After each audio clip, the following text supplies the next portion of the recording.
बच्चों, मैं प्रिया राठौर आपके लिए आज लेकर आई हूँ हमारे चैनल पर चैप्टर नंबर 10 क्लास 12th का वन शॉट। और आई होप आपके एग्जाम की तैयारियां बड़ी जोरदार चल रही होगी, जिनके भी डेट्स आ गई हैं एग्जाम की, स्पेशली बिहार और यूपी वाले। तो भाई चलिए चैप्टर नंबर 10 का शुरुआत करते हैं वन शॉट की। अच्छा चैप्टर है, मार्किंग स्कोर जिसको हम कहते हैं कि भाई बढ़िया से इसमें नंबर मिलने वाले हैं, क्वेश्चन बढ़िया वाले आते हैं और इसके हम एमसीक्यूज भी कर चुके हैं, तो मुझे नहीं लगता कि आपको कोई दिक्कत आएगी। ये चीजें हमने इस चैप्टर के अंदर पढ़ी है और सभी इंपॉर्टेंट है और इंपॉर्टेंट क्वेश्चंस के अंदर भी इनका नाम है अच्छा खासा, जैसे बायोगैस का, वाहित मल का, इनका नाम बहुत ज्यादा है, और जैव नियंत्रण का। चलिए बात शुरू करते हैं। तो हम बात करेंगे सूक्ष्म जीवों की। तो सूक्ष्म जीव होते क्या हैं? तो ऐसे जीव जिन्हें हम नग्न आंखों से नहीं देख पाते, यानी कि नेक्ड आई से नहीं देख पाते। नग्न आंखें मतलब बिना किसी कुछ यंत्र लगाए हुए अगर हम देखना चाहें तो मेरे आसपास करोड़ों सूक्ष्म जीव है, लेकिन मैं उसे देख नहीं पा रही हूँ। इन्हें हम सिर्फ किससे देख सकते हैं? सूक्ष्मदर्शी से देख सकते हैं। ये हर जगह पाए जाते हैं, यानी कि जल में, वायु में, हर जगह यहाँ पे भी प्रेजेंट है। कुछ सूक्ष्म जीव ऐसे होते हैं जो बड़े भयंकर आते हैं, लेकिन वो हमारे लिए काम के भी होते हैं। जैसे कि हमने एक बैक्टीरिया पढ़ा है, थर्मोफिलस जो बैक्टीरिया है, और जो हेलोफाइल्स के अंदर आते हैं। हेलोफाइल्स क्या होते हैं? जो लवणीय जल में रहते हैं। भाई ये छोटे छोटे नाम जो आ रहे हैं इनको ध्यान में रखें। हेलोफिलस जो लवणीय जल में भी रह जाते हैं, बहुत एक्सेसिव खारा जल जिसकी एसिडिटी बहुत ज्यादा हो, उसके अंदर भी भाई ये हेलोफिलस बैक्टीरिया रह जाते हैं। साथ में हमारे जो थर्मो एसिडोफिलस है, ये हाई टेम्परेचर, जिसका एक नाम मैंने आपसे कहा, जिससे हमने टेक डीएनए भी बनाया हुआ है, और वो है थर्मोफिलस एक्वेटिकस। उस जीव को तो क्या कहना भाई, वो तो 100 डिग्री के टेम्परेचर पे भी रह जाता है, और इसीलिए हम उसका डीएनए पॉलीमरेज काम में लेते हैं। तो ये बातें आपको यहाँ से भी कनेक्ट करके पूछी जा सकती है, तो इसको लिख ले। ऐसे बैक्टीरिया को हम क्या बोलते हैं? एसिडोफिलस। थर्मो एसिडो मतलब टेम्परेचर में भी रह जाएंगे, लवणीयता में भी रह जाएंगे। ठीक है, तो यहाँ आपको ये बात ध्यान रखनी है, निम्न पीएच पे भी रह जाते हैं। अब हमें सूक्ष्म जीवों के उपयोग पढ़ने हैं इस चैप्टर में, कि ये सूक्ष्म जीव मानव कल्याण के अंदर कैसे आ रहे हैं। तो मानव कल्याण के अंदर सबसे पहला तो भाई घर से शुरू करेंगे। हमें क्या करना, दुनियादारी से पहले घर की बातें कर लें। तो घर में आप बहुत सारी ऐसी चीजें यूज करते हैं जो हम सूक्ष्म जीवों से बना रहे हैं, जिससे आप भागते रहते हैं, वही आपके उपयोगी भी हैं। तो सबसे पहला उसमें जो नाम आता है, उसमें देखो अल्कोहल, दही, आप इडली जो बना रहे हो, खम्मड़ जो बना रहे हो, ये सब उन्हीं का किया धरा है भाई। मानव के सूक्ष्म जीवों की सभ्यता जो है बहुत पुरानी है। पुराने जमाने से जो शराब, जिसको आप राजा महाराजाओं को देखते थे मदिरा पान जो करते थे, है ना, तो वो मदिरा पान जिसको हम सूरा भी कहते हैं, वाइन भी कहते हैं, हजारों वर्ष पुरानी जो है वो बनाई जा रही है। उन्हें नहीं पता था ये सूक्ष्म जीवों से बन रही है, वो तो हमने साइंस टेक्नोलॉजी खोज ली तो हमें पता चल गया कि ये सूक्ष्म जीवों से बनती है। वो तो क्या करते थे, लकड़ी के बड़े बड़े जो टैंक थे उसके अंदर डाल देते थे ग्लूकोज को, सुक्रोज को, गन्ने के जूस को, और उसको सड़ने देते थे। लेकिन उनको सड़ाने का काम कौन कर रहा था? सूक्ष्म जीव कर रहे थे, और उसी से वो क्या बनाते थे? वाइन्स वगैरह बनाते थे। सूक्ष्म जीव की क्रिया को घरेलू उपयोग में अगर हम देखें तो सबसे पहले जैसे कि मैंने कहा दही की बात करेंगे। जो दही आप जमाते हैं उसके अंदर भी कुछ बैक्टीरिया होते हैं। उन बैक्टीरिया का नाम आपको ध्यान रखना है, लैब। लैब नाम से बहुत पूछा जाता है। लैब क्या है? लैब एक बैक्टीरिया है जिसकी फुल फॉर्म मैंने यहाँ पे लिखी है, लैक्टिक एसिड बैक्टीरिया। इन्हीं को लैब बैक्टीरिया भी कहते हैं। इनके नाम से पता चल रही है इनकी कहानी। ये क्या करते हैं? ये लैक्टिक एसिड बनाते हैं। तो इसकी फुल फॉर्म भी याद रखनी है, प्लस आपको ये लैब नाम भी याद रखना है, क्योंकि कई बार ये पूछ लिया जाता है लैब बैक्टीरिया किसे कहते हैं। तो अब लैब ऐसे मत बोलना कि मैम लैब क्या था, ये लैब यही था, लैक्टो एसिड बैक्टीरिया। क्या करते हैं ये? कुछ नहीं करते ज्यादा। इनका इंपॉर्टेंट काम क्या है? दूध में एक प्रोटीन होती है जिसे हम कहते हैं लैक्टोज। प्रोटीन नहीं, एक्चुअली में कार्बोहाइड्रेट है, सॉरी कार्बोहाइड्रेट है। इस कार्बोहाइड्रेट को ये जो बैक्टीरिया होते हैं, लैब बैक्टीरिया, वो क्या कर देते हैं? लैक्टिक एसिड में बदल देते हैं। लैक्टिक एसिड में बदल देते हैं। ये क्या है? ये कार्बोहाइड्रेट है। इसको किस में बदल दिया? एसिड में बदल दिया। क्योंकि ये लैक्टोज को लैक्टिक एसिड में बदलते हैं, इसीलिए इन्हें लैक्टिक एसिड बैक्टीरिया कहते हैं। ये बहुत इंपॉर्टेंट चीज है जो हम दूध के अंदर होती है और हमारे लिए बहुत हेल्पफुल भी होती है। इसके काम पूछे हुए हैं एग्जाम के अंदर, अभी बताएंगे ये क्या क्या हेल्प करती है। तो जो बैक्टीरिया है उसका क्या नाम है? लैक्टोबैसिलस भी कहते हैं। यही लैब है, यही लैक्टोबैसिलस है। लैब बैक्टीरिया का ही दूसरा नाम लैक्टोबैसिलस बैक्टीरिया भी है। ठीक है, तो दोनों में कंफ्यूज नहीं होना है।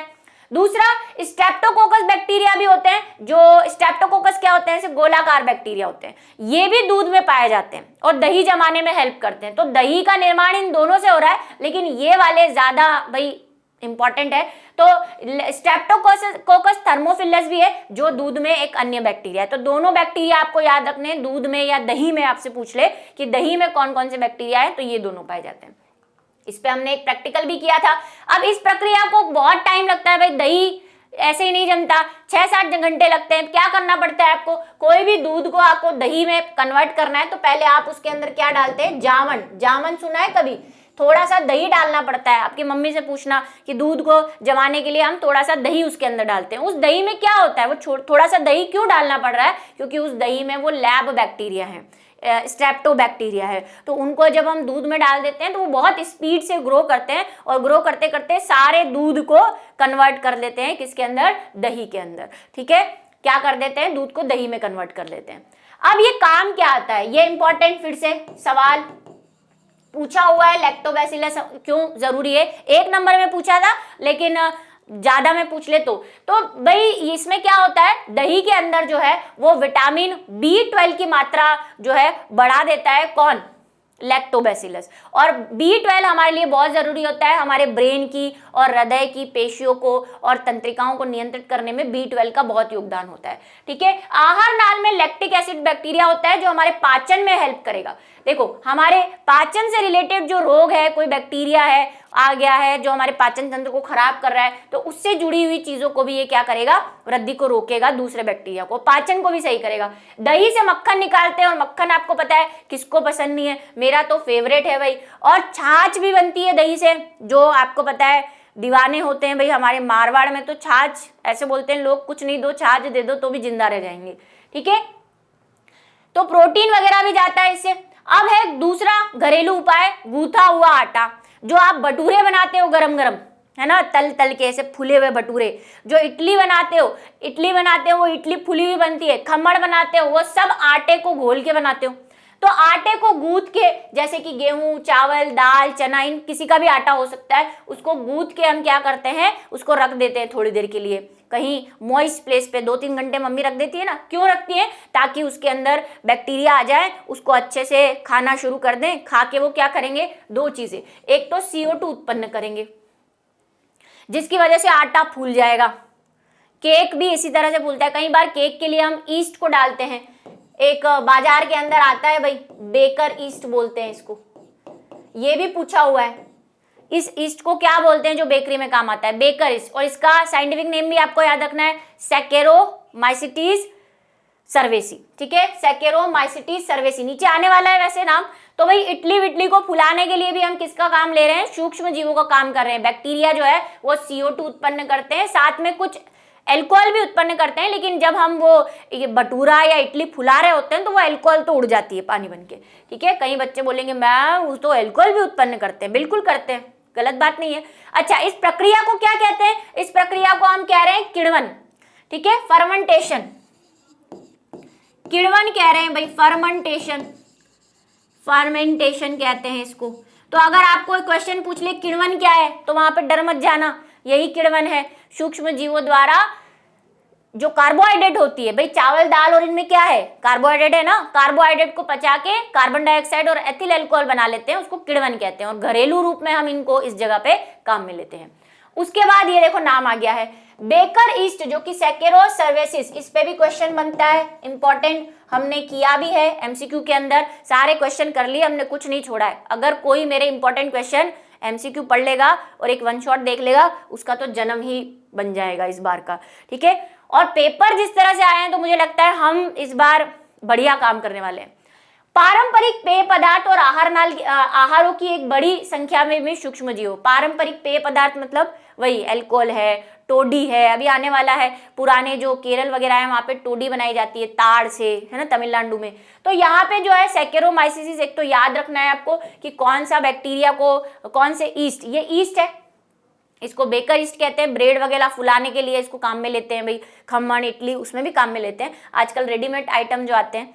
ठीक है, तो किण्वन करके हम क्या करते हैं, अल्कोहल बनाते हैं, टोडी बनाते हैं, काफी चीजें बना रहे हैं। उसके बाद है चीज, इस पे भी सवाल है, ये हमने किया है भाई।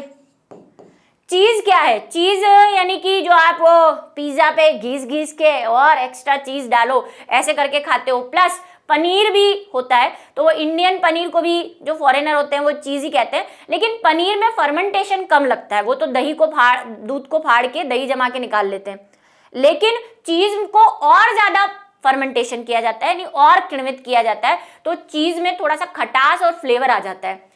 ठीक है, क्या कहते हैं? पनीर को कॉटेज पनीर कहते हैं, जो हमारा इंडियन पनीर है या चीज है उसको। इसमें भी क्या होंगे? बैक्टीरिया तो वही रहेंगे जो दूध के अंदर थे, लैक्टोबैसिलस और स्ट्रेप्टोकोकस। क्यों? क्योंकि दूध से ही बनेगा। ठीक है, लेकिन इसमें धीरे धीरे हम क्या करते हैं, अलग अलग बैक्टीरिया या फंगस भी काम में लेंगे, डाल के अलग अलग प्रकार का चीज बनाते हैं, जिसमें सबसे इंपॉर्टेंट जो चीज है वो है स्विस चीज। ठीक है, स्विस चीज इतना इंपॉर्टेंट क्यों है? क्योंकि इसमें बहुत सारे छेद होते हैं कुछ इस तरह के, इसीलिए ये इंपॉर्टेंट है। इसमें ये छेद क्यों हो पाते हैं? क्योंकि इसके अंदर एक क्या होता है भाई, प्रोपिनियोबैक्टीरिया शोरमाई नाम का बैक्टीरिया क्या करता है, डाला जाता है। डालते हैं तो ये वही किण्वन करेगा और CO2 गैस उत्पन्न करेगा, प्लस इस चीज को एक अच्छा स्वाद भी देगा।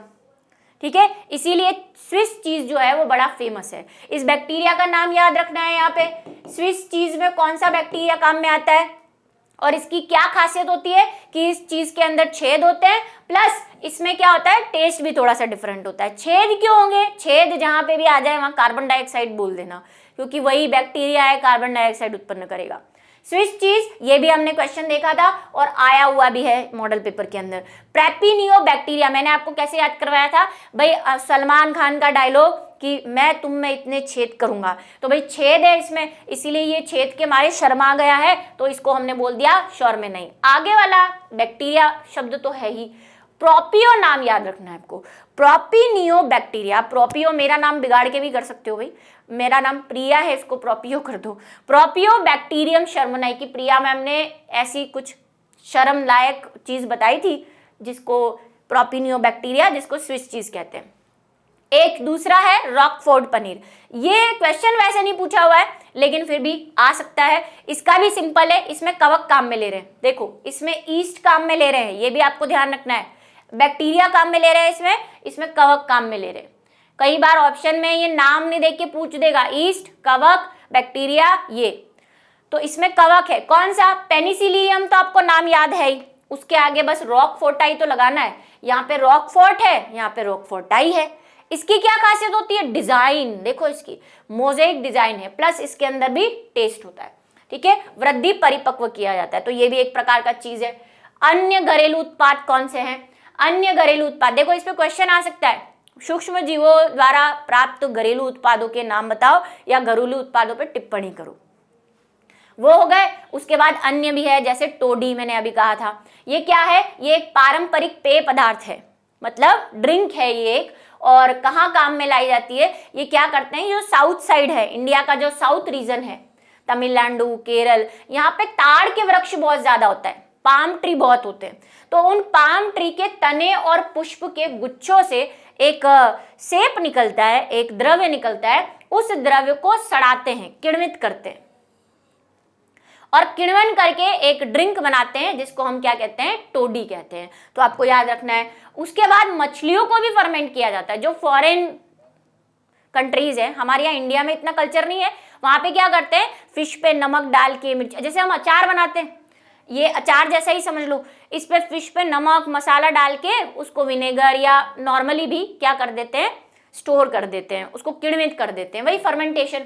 तो उसमें थोड़ा सा खटास आ जाए। अचार भी क्या है? अचार भी यही है बच्चों, उसमें भी खटास आने लग जाता है। कोई भी अचार आप बनाते हो उसको क्या करते हो, एक तरह से आप फर्मेंट ही कर रहे हो, है ना, उसका टेस्ट इनहेंस कर रहे हो। कांजी जो बनाते हैं, कांजी में भी यही है। तो यहाँ पे मछलियों को भी ऐसा किया जाता है और एक अचार टाइप की चीज बनाई जाती है, इसे हम क्या कहते हैं, मछली का किण्वन। सोयाबीन व बांस के प्ररोह में ये किया कहाँ जाता है? सोयाबीन रहते हैं, सोयाबीन का तना या बांस के तनों के बीच में मछलियों को रखते हैं और फिर किण्वित करते हैं उसको, मतलब फर्मेंट करते हैं। तो ये बात थोड़ी सी ध्यान रखें, किन के बीच में रखा जाता है। स्पेशल चीजें मैं गोली करती जा रही हूँ जहां मेरे को, क्योंकि ये वन शॉट है ना, इंपॉर्टेंट। देखो शॉर्ट नोट भी बन रहे हैं। शॉर्ट नोट फिर से मैं कई बार बता चुकी हूँ। टोडी का शॉर्ट नोट कैसे? दक्षिण अफ्रीका कोमा ताड़ वृक्ष कोमा तना किण्वन, खत्म बात, ये हो गया इसका शॉर्ट नोट। बाकी आप पेय पदार्थ होता है, दक्षिण अफ्रीका में मिलता है, दक्षिण भारत में पिया जाता है, ये सारी चीजें तो आप ऐड कर सकते हो। इसका शॉर्ट नोट सोयाबीन बांस के प्ररोह में किण्वन, और क्या है एक पेय पदार्थ मछली के अंदर किया जाता है, वहां पे भी कर दिया है मैंने। क्या 3 चीजें हैं, एक तो ये, एक इसमें छेद होते हैं ये, और कार्बन डाइऑक्साइड की वजह से छेद होते हैं ये, और बैक्टीरिया है ये, तो आपको याद रखना ही है। इसके ये हो गए। तो शॉर्ट नोट बनाना कोई ज्यादा मुश्किल काम नहीं है बच्चों, हाईलाइट कर दो आप उस चीज को, वो भी शॉर्ट नोट ही है। औद्योगिक रूप से सूक्ष्म जीव कहाँ काम में आ रहे हैं, भाई ये तो हमने घरेलू बना लिया है ना, पारंपरिक पे। अब इंडस्ट्रियल एरिया में इनका क्या योगदान है, तो भाई एक तो लोकल आप टोडी बना रहे हो, ड्रिंक बना रहे हो, अब बाजार में मिल रही है अल्कोहल, दारू जिसे कहते हैं, बिल्कुल गंदी बात है ना, दारू मिल रही है पर हमें नाम लेना है, अल्कोहल मिल रही है, तो वो तो बहुत बड़े लेवल पे मिल रही है। प्लस हम रेडीमेड केक लाते हैं या रेडीमेड कोई मसाला ला रहे हैं, अचार ला रहे हैं, कोई फर्मेंटेड चीज ला रहे हैं, तो वो तो इंडस्ट्रियल एरिया में पैक करके मिली जा रही है, तो उसको तो औद्योगिक रूप देना पड़ेगा। तो ये उद्योगों में भी इन चीजों का काम है। जैसे कि सूक्ष्म जीवों में सबसे पहला तो भाई अल्कोहल ही आएगा। किसी उत्पाद के औद्योगिक स्तर पे निर्माण पर बहुत बड़े पात्रों में किया जाता है, बहुत बड़े बड़े कंटेनर है भाई उनके पास। हम तो दही कहाँ जमा रहे हैं, घर के बर्तन में। वही दही आप बाजार से जो ला रहे हो, किसी भी ब्रांड का ला रहे हो, भाई उसने कहाँ जमाया होगा, उसके तो बड़े बड़े कंटेनर होंगे, फिर उसको पैक करके आप तक भेज रहा है, ठीक है, जिन्हें क्या कहते हैं, फर्मेंटर कहते हैं। अब ये बड़े बड़े जो वेसल्स हैं, बड़े बड़े जो पात्र हैं जिनमें ये फर्मेंटेशन की क्रिया की जा रही है, किण्वन की क्रिया, उसे हम क्या कहेंगे, फर्मेंटेशन कह रहे हैं। एक और इंपॉर्टेंट चीज, छोटे छोटे क्वेश्चंस बन जाते हैं। किण्वित पेय, फर्मेंटेड ड्रिंक, वही किण्वन किया हुआ है, इस पे बैक्टीरिया डाल के इसको सड़ा रहे हैं और अल्कोहल बना रहे हैं, ठीक है। अनेक प्रकार के अल्कोहलिक किण्वन पेय पदार्थ जो सूक्ष्म जीवों द्वारा बनाए जाते हैं वो इसके अंदर आते हैं। चाय भी फर्मेंटेड है, आपको पता है, चाय पत्ती, चाय पत्ती कैसे बनती है, पत्तियों को गीला कर करके उसको किण्वित किया जाता है, सड़ाया जाता है, उसके बाद आप जो चाय पत्ती खा रहे हो वो तो किण्वित है, उसमें टेस्ट तभी आएगा जब वो किण्वित होगी। गीला कर करके कई दिनों तक उसको फर्मेंट करते हैं, फिर सुखाते हैं। तो वेरी गुड। सिद्धांत क्या है, अल्कोहल कैसे काम करता है ये, तो अल्कोहल पेय पदार्थ करने के लिए हमको वही काम में लेना है, बेकर ईस्ट जिसको हम कह रहे हैं, सैकेरोमाइसिस। अल्कोहल बनाने में भी इसी को काम में लेना है, सर्वेसी को, नाम रट लो इसका, सर्वेसी मतलब सर्व सब जगह, ठीक है, ऐसे कुछ याद कर सकते हो। क्या करते हैं, शर्कराएं लेते हैं, ग्लूकोज, कुछ भी, फ्रक्टोज, सुक्रोज, किसी की भी ले लो, है ना, प्लांट की ले लो, फ्रूट की ले लो, किसी भी प्रकार की शर्करा ले लो, उसको क्या करना है, किण्वन करना है। किण्वन करोगे तो क्या करेगा, वो अल्कोहल में बदल जाएगा, एथिल अल्कोहल, मेथिल अल्कोहल, अलग अलग प्रकार के अल्कोहल, ठीक है। यह कैसा है, अवायवीय श्वसन है, क्योंकि इसमें ऑक्सीजन की जरूरत नहीं है। किण्वन प्रक्रिया ही वह है, किण्वन क्या प्रक्रिया है जिसमें बिना ऑक्सीजन के सूक्ष्म जीव जो है शर्कराओं को सड़ाकर अल्कोहल उत्पादन और कार्बन डाइऑक्साइड का उत्पादन करते हैं, ठीक है। एनर्जी भी निकलती है, लेकिन उसकी बात हमें अभी नहीं करनी, ठीक। अल्कोहल पेय पदार्थ के प्रकार, अब यहाँ पे देख लो कौन सा किससे बनता है, इस पे क्वेश्चन आता है। आधारी पदार्थ किण्वन के आधार पर आसवन या न कराने पर बियर व वाइन बनती है, ठीक है। अगर हम डिस्टिलेशन नहीं करवाए, न लिखा हुआ है भाई, अगर डिस्टिलेशन नहीं कराए, डिस्टिलेशन क्या है, डिस्टिलेशन ये है कि जो अल्कोहल आपने बनाई किण्वन से, उसको उबाला जाता है, उसकी जो भाप होती है, जो ऊपर सांद्र चीजें आई हुई है, उससे जो है अल्कोहल बनाए, अगर जो भाप बनी है उसी को लेके अगर आप बनाते हो तो ऐसी अल्कोहल कंसंट्रेटेड होती है, उसमें अल्कोहल की मात्रा ज्यादा होती है। लेकिन अगर आप ये प्रोसेस नहीं करो, ये जो प्रोसेस मैंने बताया है इसको क्या कहेंगे, डिस्टिलेशन। क्या करते हैं, 9th क्लास में पढ़े होंगे, डिटेल क्लास में मैंने समझाया भी है। मान लो ये अल्कोहल है, इसको गर्म किया तो इसकी भाप बनेगी। अब भाप को आप एकत्रित कर लो यहाँ पे। अब ये जो आपने एकत्रीकरण किया है, ये तो क्या है, जो भाप बन के बाहर निकलेगा वो क्या है, पानी है ना, पानी भाप बन के निकल गया। अल्कोहल उससे ज्यादा वॉलेटाइल होती है, अल्कोहल बहुत जल्दी उड़ जाती है, पानी से भी जल्दी उड़ जाती है। तो अगर आप इसको गर्म करोगे ना तो इसमें अल्कोहल होगी, पानी नहीं होगा, इसमें अल्कोहल ज्यादा है। तो इस अल्कोहल में यहाँ पे जो चीज हमें मिलेगी, यहाँ पे जो चीज हमें मिलेगी उसमें अल्कोहल ज्यादा होगी, क्योंकि अल्कोहल एक वॉलेटाइल है, केमिस्ट्री में पढ़ते हो वॉलेटाइल, जो जल्दी वाष्प में बदल जाता है, उसको वॉलेटाइल कहते हैं। तो भाई ये अल्कोहल मिल गई, तो इसमें अल्कोहल का परसेंटेज ज्यादा है। लेकिन अगर मैं ये प्रोसेस नहीं करूं और ऐसे के ऐसे इसको मार्केट में बेच दूं, तो इसमें पानी भी है, तो इसमें अल्कोहल कम है ना। बियर है, जो आपके वाइन है, इनमें अल्कोहल का परसेंटेज कम होता है, इसीलिए ऐसा बोलते हैं इनसे नशा कम होता है, क्योंकि इसमें अल्कोहल कम है। तो अगर ये कैसे बनती है, इस पे भी क्वेश्चन आता है। बियर और वाइन आसवन से नहीं बनती, आसवन नहीं करोगे तो बनती है, ठीक है। अगर आपने आसवन कर लिया, मतलब यही प्रोसेस कर लिया, और यहाँ पे जो एकत्रित हुआ है उसको आपने लिया है जैसे, तो उससे क्या बनेंगी, उससे दूसरी चीजें बनती है, जैसे कि दूसरी अल्कोहल है ना, वोडका पोडका, ठीक है। बियर जो के मॉल्टेज से, बियर कैसे बन रही है, बियर कैसे बन रही है, देखो जो से तो क्या बन रही है, बियर बनेगी, जिसको मॉल्टेज स्टार्च से किया जाता है। वाइन किससे बनती है, अंगूर के रस से बनती है, ठीक है। और आधारी पदार्थ क्या होते हैं, प्रयोग होते हैं। तो दो चीजें यहाँ पे नोट करने वाली है, बियर जो के मॉल्टेज से बनती है और वाइन अंगूर से बनती है।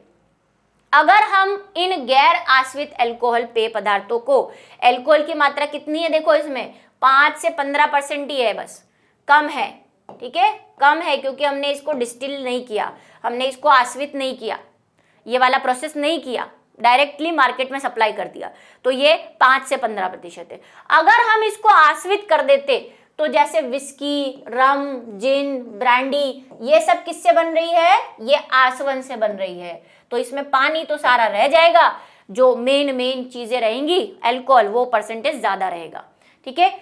ईस्ट द्वारा किण्वित कराने के बाद पदार्थ को आसवन द्वारा अल्कोहल की मात्रा बढ़ाई जाती है, ठीक है। अगर उसमें आप आसवन कर दोगे तो अपने आप इसमें अल्कोहल की मात्रा बढ़ जाएगी।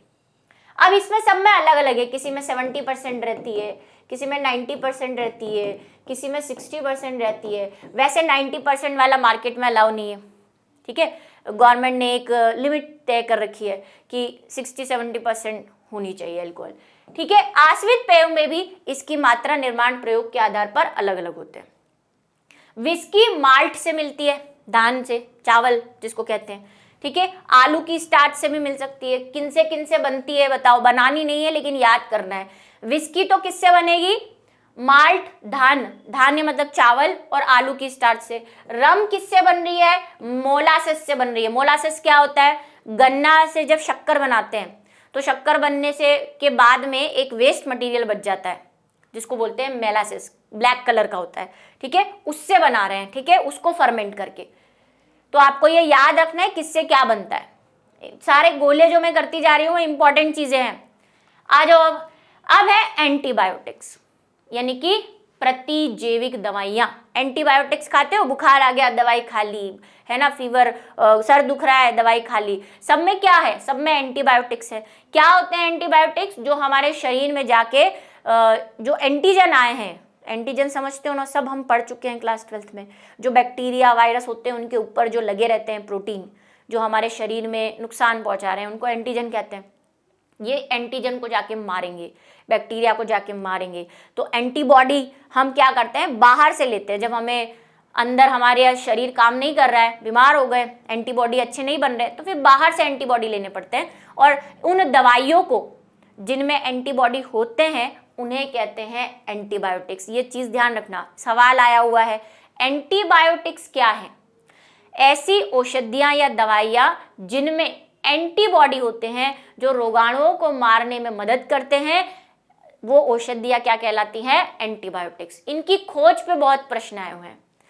एंटी का मतलब होता है विरोधी, यानी कि खिलाफ, ठीक है, क्या होता है, विरोधी। पर किसका विरोधी है ये, हमारा विरोधी नहीं है। किसके जीवन का विरोधी है ये, बैक्टीरिया के जीवन का विरोधी है। एंटी का मतलब विरोधी, बायो का मतलब जीवन, लेकिन ये जीवन हमारा नहीं है, वो बैक्टीरिया जो हमारे अंदर है उसके जीवन का विरोधी है। जीवन के खिलाफ, किसके जीवन के खिलाफ, बैक्टीरिया के जीवन के खिलाफ, इसका अर्थ है एंटीबायोटिक्स का, ठीक है। अब एंटीबायोटिक की परिभाषा देख लो, ये देखो, ये पूछी हुई परिभाषा है, इसलिए बिल्कुल इसको ध्यान रखें। एंटीबायोटिक्स प्राथमिक रूप से सूक्ष्मधारियों द्वारा उत्पादित वह रासायनिक पदार्थ है जो अन्य सूक्ष्मधारियों रोगजनकों को या तो मार देता है या उनकी वृद्धि को रोक देता है। ठीक है, बिल्कुल, ये रासायनिक पदार्थ है, और रासायनिक पदार्थ है मतलब औषधियां हैं। ठीक है, मेडिसिन है। तो एंटीबायोटिक क्या है? अब एंटीबायोटिक की खोज जो है वो खतरनाक तरीके से हुई थी। कैसे हुई थी? एक साइंटिस्ट थे जिनका नाम क्या था? Selman Waksman. सबसे पहले शब्द किसने दिया है ये एंटीबायोटिक? इस पे एक क्वेश्चन बनता है। तो ये शब्द जो है वो किसने दिया है? सेल्मन वैक्समैन ने। लेकिन एंटीबायोटिक्स की खोज किसने की या पेनिसिलिन की खोज किसने की? दोनों शब्द, या तो आपसे पूछ ले एंटीबायोटिक की खोज या एंटीबायोटिक का जनक किसे कहा जाता है, या आपसे पूछ ले पेनिसिलिन एंटीबायोटिक की खोज किसने की, तो किसने की है? अलेक्जेंडर फ्लेमिंग ने की है। ये क्वेश्चन भी आया हुआ है। ठीक है, इसलिए इस पे ध्यान दे। एमसीक्यूज के अंदर क्या हुआ, एक बार वो क्या कर रहे थे, टाइफाइड के बैक्टीरिया पे रिसर्च कर रहे थे। वो उनका काम एंटीबायोटिक्स खोजना नहीं था, वो तो काम कुछ और कर रहे थे।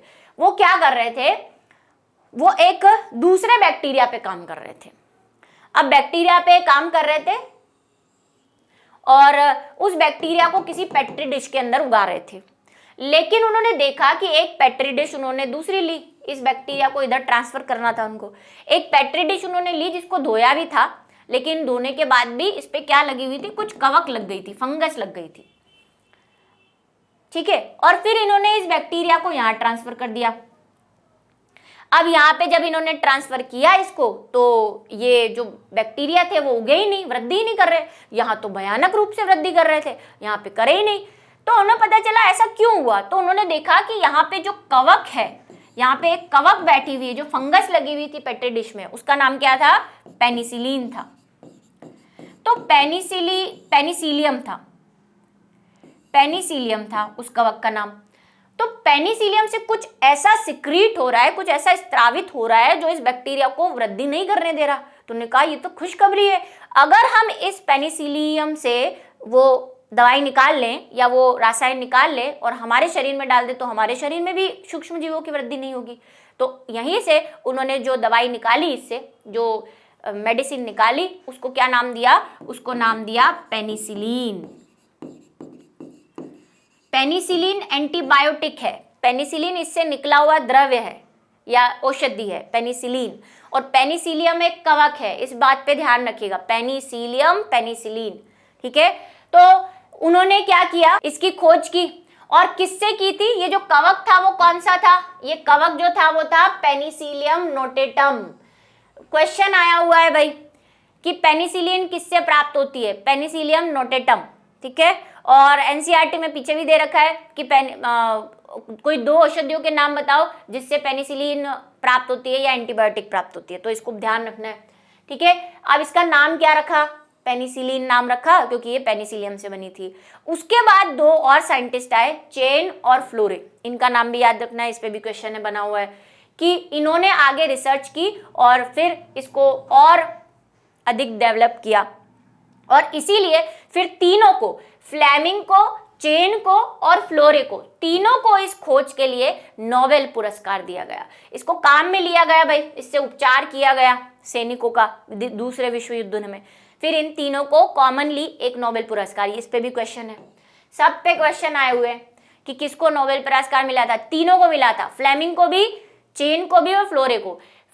खोज करता कौन है? फ्लेमिंग है, अलेक्जेंडर फ्लेमिंग। ठीक है, एंटीबायोटिक के जनक कौन है? फ्लेमिंग है। पेनिसिलिन की खोज किसने की? फ्लेमिंग ने की। नोबेल पुरस्कार तीनों को मिला है। ठीक है, नेक्स्ट है कार्बनिक पदार्थ। अब क्या है, हम जो कार्बनिक पदार्थ बनाते हैं, जो ऑर्गेनिक कंपाउंड बनाते हैं, उसमें भी सूक्ष्म जीव हमारे बहुत काम के हैं। कार्बनिक पदार्थ कौन कौन से हैं जरा देखो। तो इस पे ये टेबल मैंने आपको पहले भी कहा था कि इसको याद करना, इस पे भी एमसीक्यूज बने हुए हैं, हमने किए हैं। जिन्होंने भी इस चैप्टर के एमसीक्यूज किए हैं उनको पता है ये कितनी इंपॉर्टेंट चीजें हैं।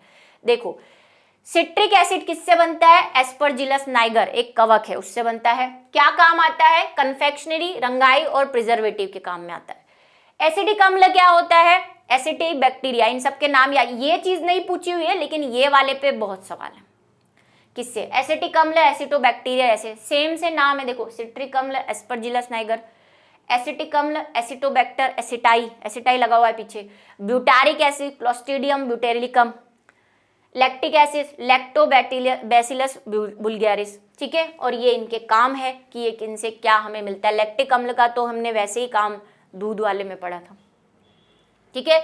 तो ये एक इम्पॉर्टेंट है भाई, ये टेबल बहुत इंपॉर्टेंट है, इस पे लॉन्ग भी आ सकता है भाई, आपको पूछ ले क्या कि सूक्ष्म जीवों से कार्बनिक पदार्थों का उत्पादन किया जाता है, कुछ कार्बनिक पदार्थों के नाम बताओ, या किससे मिलते हैं, या उस पर टिप्पणी करो। तो भाई आपको ये करना पड़ेगा कि निम्न निम्न प्रकार के मिलते हैं। फिर अब देखो टिप्पणी में सारणी बनाओगे तो अच्छा नहीं लगेगा, तो फिर आपको एक एक एक एक एक एक एक, एक करना पड़ेगा। उसका किससे बनता है, उसका उपयोग और भी है, लेकिन मैंने आपसे कहा था ये कुछ इंपॉर्टेंट है। व्यावसायिक अल्कोहल क्या है? व्यावसायिक अल्कोहल मतलब वही औद्योगिक के बड़े स्तर पे जब हम अल्कोहल बनाते हैं इंडस्ट्रियल एरिया पे, तो काम तो उसी को लेना है हमें। कौन? सैकेरोमाइसिस सर्वेसी, जिसको बेकर्स ईस्ट भी कह रहे हैं, ठीक है। तो इसको हम पढ़ चुके हैं, एनसीईआरटी में अलग से भी दे रखा है इसको, लेकिन इसमें वही है जो हमने आगे पढ़ा, बियर बनाई, विस्की बनाई, है ना, वो सब इधर ही आएगा। फिर मेन बात हमें करनी है एंजाइम्स की, कि सूक्ष्म जीवों से एंजाइम्स कैसे बनते हैं।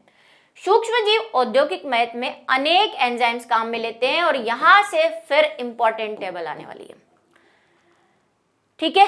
सबसे पहला हम बात करेंगे लाइपेज का। लाइपेज सूक्ष्म जीवों से बनाया जाता है, और ये क्या काम करता है? ये काम करेगा धुलाई में, है ना। कपड़े धोते हो, कपड़े पे तेल लग गया, आजकल वो नए नए आप देखते हो ये वैनिश है और इससे तेल के डब्बे में मिट जाएंगे, वो क्या करते हैं, वो डिटर्जेंट के अंदर लाइपेज मिलाते हैं। लाइपेज वसा को डाइजेस्ट करता है हमारे स्टमक के अंदर, उसी लाइपेज को हमने डिटर्जेंट में मिला दिया कि जहाँ कपड़ों पे वसा वो लगी हुई होगी उसको डाइजेस्ट कर लेगा। तो यहाँ पे धब्बे हटाने के लिए करते हैं। पैक्टिनेज और प्रोटीएज के प्रयोग के कारण बोतल वाला रस अधिक स्वच्छ दिखाई देता है। मैंने आपसे कहा था हम जो घर पे जूस बनाते हैं वो इतना पारदर्शी नहीं होता है ना, उसमें रेशे वेशे होते हैं, और आप वो बॉटल वाला लेके आते हो उसके अंदर यार पूरा ट्रांसपेरेंट होता है, ऐसे रेशे भी नहीं होते, बिल्कुल प्लेन होता है। वो क्यों होता है? क्योंकि उसके अंदर दो एंजाइम्स मिलाते हैं, पैक्टिनेज और प्रोटीएज। पैक्टिनेज क्या होता है? पैक्टिनेज क्या करता है, फ्रूट के ऊपर जो वॉल होती है, कोई भी फल है उसके ऊपर जो छिलका होता है ना, उसमें पैक्टीन एंजाइम होता है, पैक्टीन होता है उसके अंदर। तो ये पैक्टीन उसको जाके गला देता है, गला देगा तो वो छिलके के जो रेशे वैशे हैं वो सब गल जाएंगे और हमारा जूस नीचे बैठ जाएगा, और फिर हम ऊपर वाला जूस जो निकाल के मार्केट में बेचेंगे। तो ये इस पे छोटे छोटे क्वेश्चन बनते हैं। स्ट्रेप्टोकाइनेज, ये बड़ा महत्वपूर्ण है, ठीक है। इस पे तो क्वेश्चन 2-3 बार आया हुआ है, और पिछले साल के पेपर्स में भी। स्ट्रेप्टोकाइनेज क्या है? स्ट्रेप्टोकाइनेज जीवाणु स्ट्रेप्टोकोकस बैक्टीरिया से बना है। एक तो पहले इसके बैक्टीरिया का नाम, ये क्या है, ये एंजाइम समझ लो या दवाई समझ लो, ठीक है। ये स्ट्रेप्टोकाइनेज किससे बना है? ये स्ट्रेप्टोकोकस बैक्टीरिया से बना है। क्या काम आ रहा है? इसको हमने अनुवांशिक जेनेटिक इंजीनियरिंग में, जेनेटिक इंजीनियरिंग के अंदर काम में लेके हमने इसको एक दवाई बनाई है या एंजाइम बनाया, जो भी समझ लो। क्या करता है ये? थक्का जो होता है उसको हटाने का काम करता है। किसके अंदर? रक्त वाहिकाओं के अंदर। किसके अंदर? हमारी ब्लड वेसल्स के अंदर। अगर हमारी ब्लड वेसल्स में क्लॉट हो गया है, रक्त का थक्का, दोनों शब्द याद रखने हैं आपको। मान लो हमारी कोई ब्लड वेसल्स है, हार्ट की समझ लो, सबसे इंपॉर्टेंट हार्ट है तो वहीं पे बता रही हूँ, है ना। हार्ट में बोलते हैं ना क्लॉट हो गया है, तो क्लॉट क्या होता है? ये हमारी क्या है? ब्लड वेसल है। इस पे क्या हो गया? कोई ब्लड यहाँ पे क्लॉट हो गया, ऐसे कोई हमारी इंजरी हो गई होगी अंदर की तरफ, तो ब्लड को तो आपको पता है आदत है उसकी थक्का बनाना, क्लॉट बनाना, ब्लड क्लॉटिंग। वो क्लॉट हो गया और यहाँ पे नली के अंदर, रुधिर वाहिका के अंदर फंस गया। अब देखो नली की चौड़ाई कम हो गई तो ब्लड का सर्कुलेशन कम हो जाएगा, और अगर ये चीज हार्ट में हो गई तो हमें हार्ट अटैक आने के चांसेस है, होता है ना, हार्ट में क्लॉट आ जाता है। तो उसके लिए एक दवाई दी जाती है जिसको बोलते हैं स्ट्रेप्टोकाइनेज। ये क्या करती है? इसको यहाँ से हटा देती है, इसको यहाँ से धीरे धीरे गला देती है। किससे प्राप्त होता है ये? स्ट्रेप्टोकोकस से। तो ये आ गया है, और इस पे एक सवाल बार बार पूछा जा रहा है, ये हृदयघात, मैंने अभी कहा हार्ट अटैक, हार्ट अटैक या हार्ट फेलियर उनको दिया जाता है, जिसमें ऐसा बोला जाता है कि उनके क्लॉट हो गया। एक सवाल बार बार पूछ रहे हैं कि अगर एक मरीज हॉस्पिटल में जिसको हार्ट अटैक आया है उसको सबसे पहले कौन सी दवाई दोगे? स्ट्रेप्टोकाइनेज दोगे, क्योंकि हार्ट अटैक का एक रीजन क्या है? ब्लड क्लॉट हो गया है उसकी वेन्स के अंदर, आर्टरी के अंदर, जिसकी वजह से उसको हार्ट अटैक आया है। ये बहुत इंपॉर्टेंट सवाल है, बार बार पूछ रहे हैं, मोस्ट इंपॉर्टेंट बोल दूं बार बार तो भी गलत नहीं है, ठीक है, बहुत इंपॉर्टेंट चीज। अब है जैव सक्रियक पदार्थ क्या होते हैं। जैव सक्रियक पदार्थ यानी कि बायो एक्टिव सब्सटेंस क्या होते हैं। ये कुछ हमारे पास बायो एक्टिव सब्सटेंस है, ये रहे वो, इन पे भी सवाल है। इन पे छोटे क्वेश्चन बहुत आए हुए इस चैप्टर से, छोटे छोटे क्वेश्चन की भरमार है यहाँ पे। ये देखो साइक्लोस्पोरेलिन, मैंने आपसे को ऐसे याद कराया था, पूरी खाते हैं जिन लोगों को भाई प्रॉब्लम है किस चीज की, कोलेस्ट्रॉल की, तो उसके लिए भी हम दवाई लगेंगे। लेकिन अभी हम बात कर रहे हैं साइक्लोस्पोरोलिन ए की। साइक्लोस्पोरोलिन ए क्या है कि जब भी हम किसी व्यक्ति को किसी दूसरे का ऑर्गन लगाते हैं, ऑर्गन ट्रांसप्लांट करते हैं, किडनी लगा रहे हैं या कुछ भी लगा रहे हैं, तो हमारा बॉडी जो होता है वो उस ऑर्गन को रिजेक्ट करता है, क्योंकि वो हमारी नहीं है, ये हमारे शरीर की आदत है। अब अगर हम इसे कम करना चाहते हैं तो हम क्या करते हैं, एक दवाई देते हैं जिसको बोलते हैं साइक्लोस्पोरेलिन ए या साइक्लोस्पोरिन ए। ये किससे प्राप्त होती है? ये ट्राइकोडर्मा पॉली, ये सारे हमने एमसीक्यूज में कर रखे हैं, अगर आपने इस चैप्टर के एमसीक्यूज देखे हैं तो। ट्राइकोडर्मा पॉलीस्पोरम उससे प्राप्त होती है। तो ये क्या दवाई है, किससे प्राप्त होती है और क्या काम में आती है? अंग प्रत्यारोपण में, है ना, ऑर्गन ट्रांसप्लांट में काम में आती है।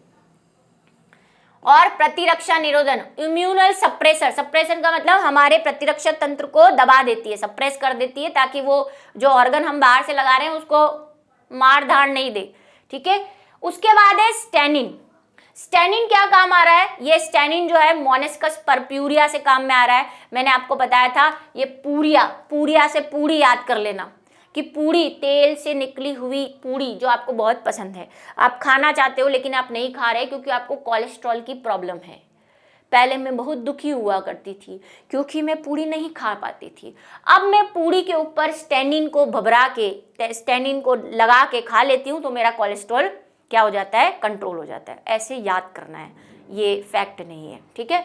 तो क्या करता है स्टेनिन? स्टेनिन क्या है? ये दोनों चीजें याद हो जाएगी। स्टेनिन किससे? पूरी से याद रखना है आपको, मोनेस्कस परप्यूरिया। ऑब्जेक्टिव में काम हो जाएगा पूरी शब्द से, ठीक है, क्योंकि दिख जाएगा आपको यहाँ पे। मोनेस्कस परप्यूरिया जो है वो क्या करता है? कोलेस्ट्रॉल जिसको प्रॉब्लम होती है, रक्त के अंदर फैट जमा हो रहा है तो उसको फैट खाने के लिए मना कर देते हैं, तो भाई रक्त में कोलेस्ट्रॉल स्तर को कम करने के लिए स्टेनिन काम में लेते हैं। और वो हार्ट वाला तो याद करना ही है, यहाँ पे मैं लिख रही हूं वो दवाई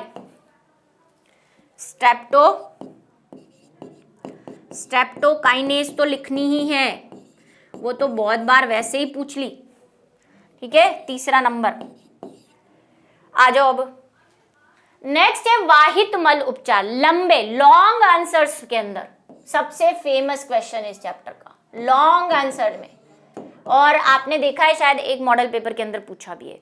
वाहित मल उपचार जिसको सीवेज ट्रीटमेंट कहते हैं। क्या करना है हमें इसके अंदर? सबसे पहले बात कि वाहित मल होता क्या है, तो आपके घरों से और टॉयलेट से, किचन से जो भी गंदा पदार्थ निकल रहा है, जो भी गंदा पानी निकल रहा है उसको हम कहते हैं सीवेज, ठीक है। कस्बों, नहरों, प्रतिदिन बहुत मात्रा में क्या निकलता है? अपशिष्ट निकलता है। इसे जल के साथ साथ अनेक क्या होते हैं? ठोस पदार्थ भी होते हैं। अब ये जो है ये हमारे नालियों में जाएगा, नालियों से नदियों में जाएगा तो नदियों को प्रदूषित कर देगा।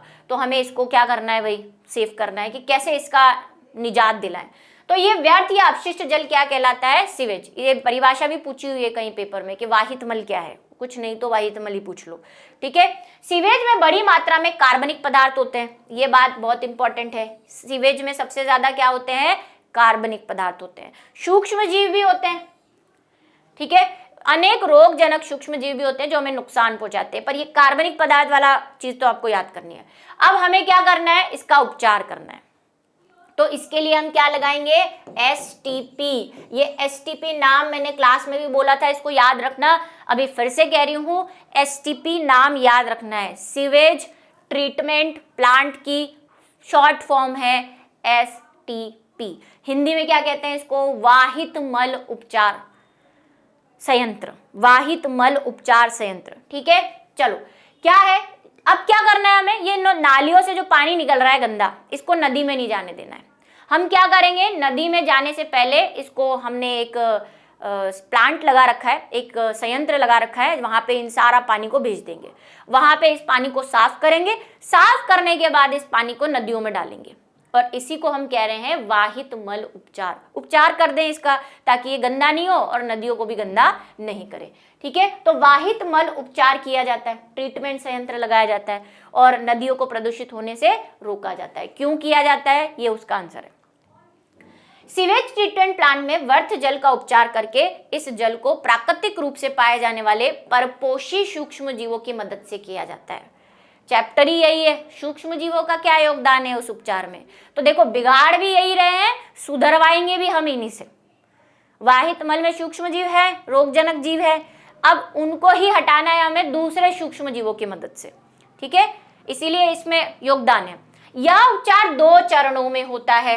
पहला चरण जिसको हम कहेंगे प्राकृतिक उपचार, और दूसरा चरण प्राकृतिक उपचार का ही एक और नाम आपको याद रखना है, भौतिक उपचार, फिजिकल ट्रीटमेंट, क्योंकि हम इसमें सिर्फ ऊपर ऊपर से चीजें निकालेंगे। दूसरा वाले का आपको दोनों नाम याद रखने हैं, द्वितीयक उपचार या जैविक। इस पे भी क्वेश्चन आया है।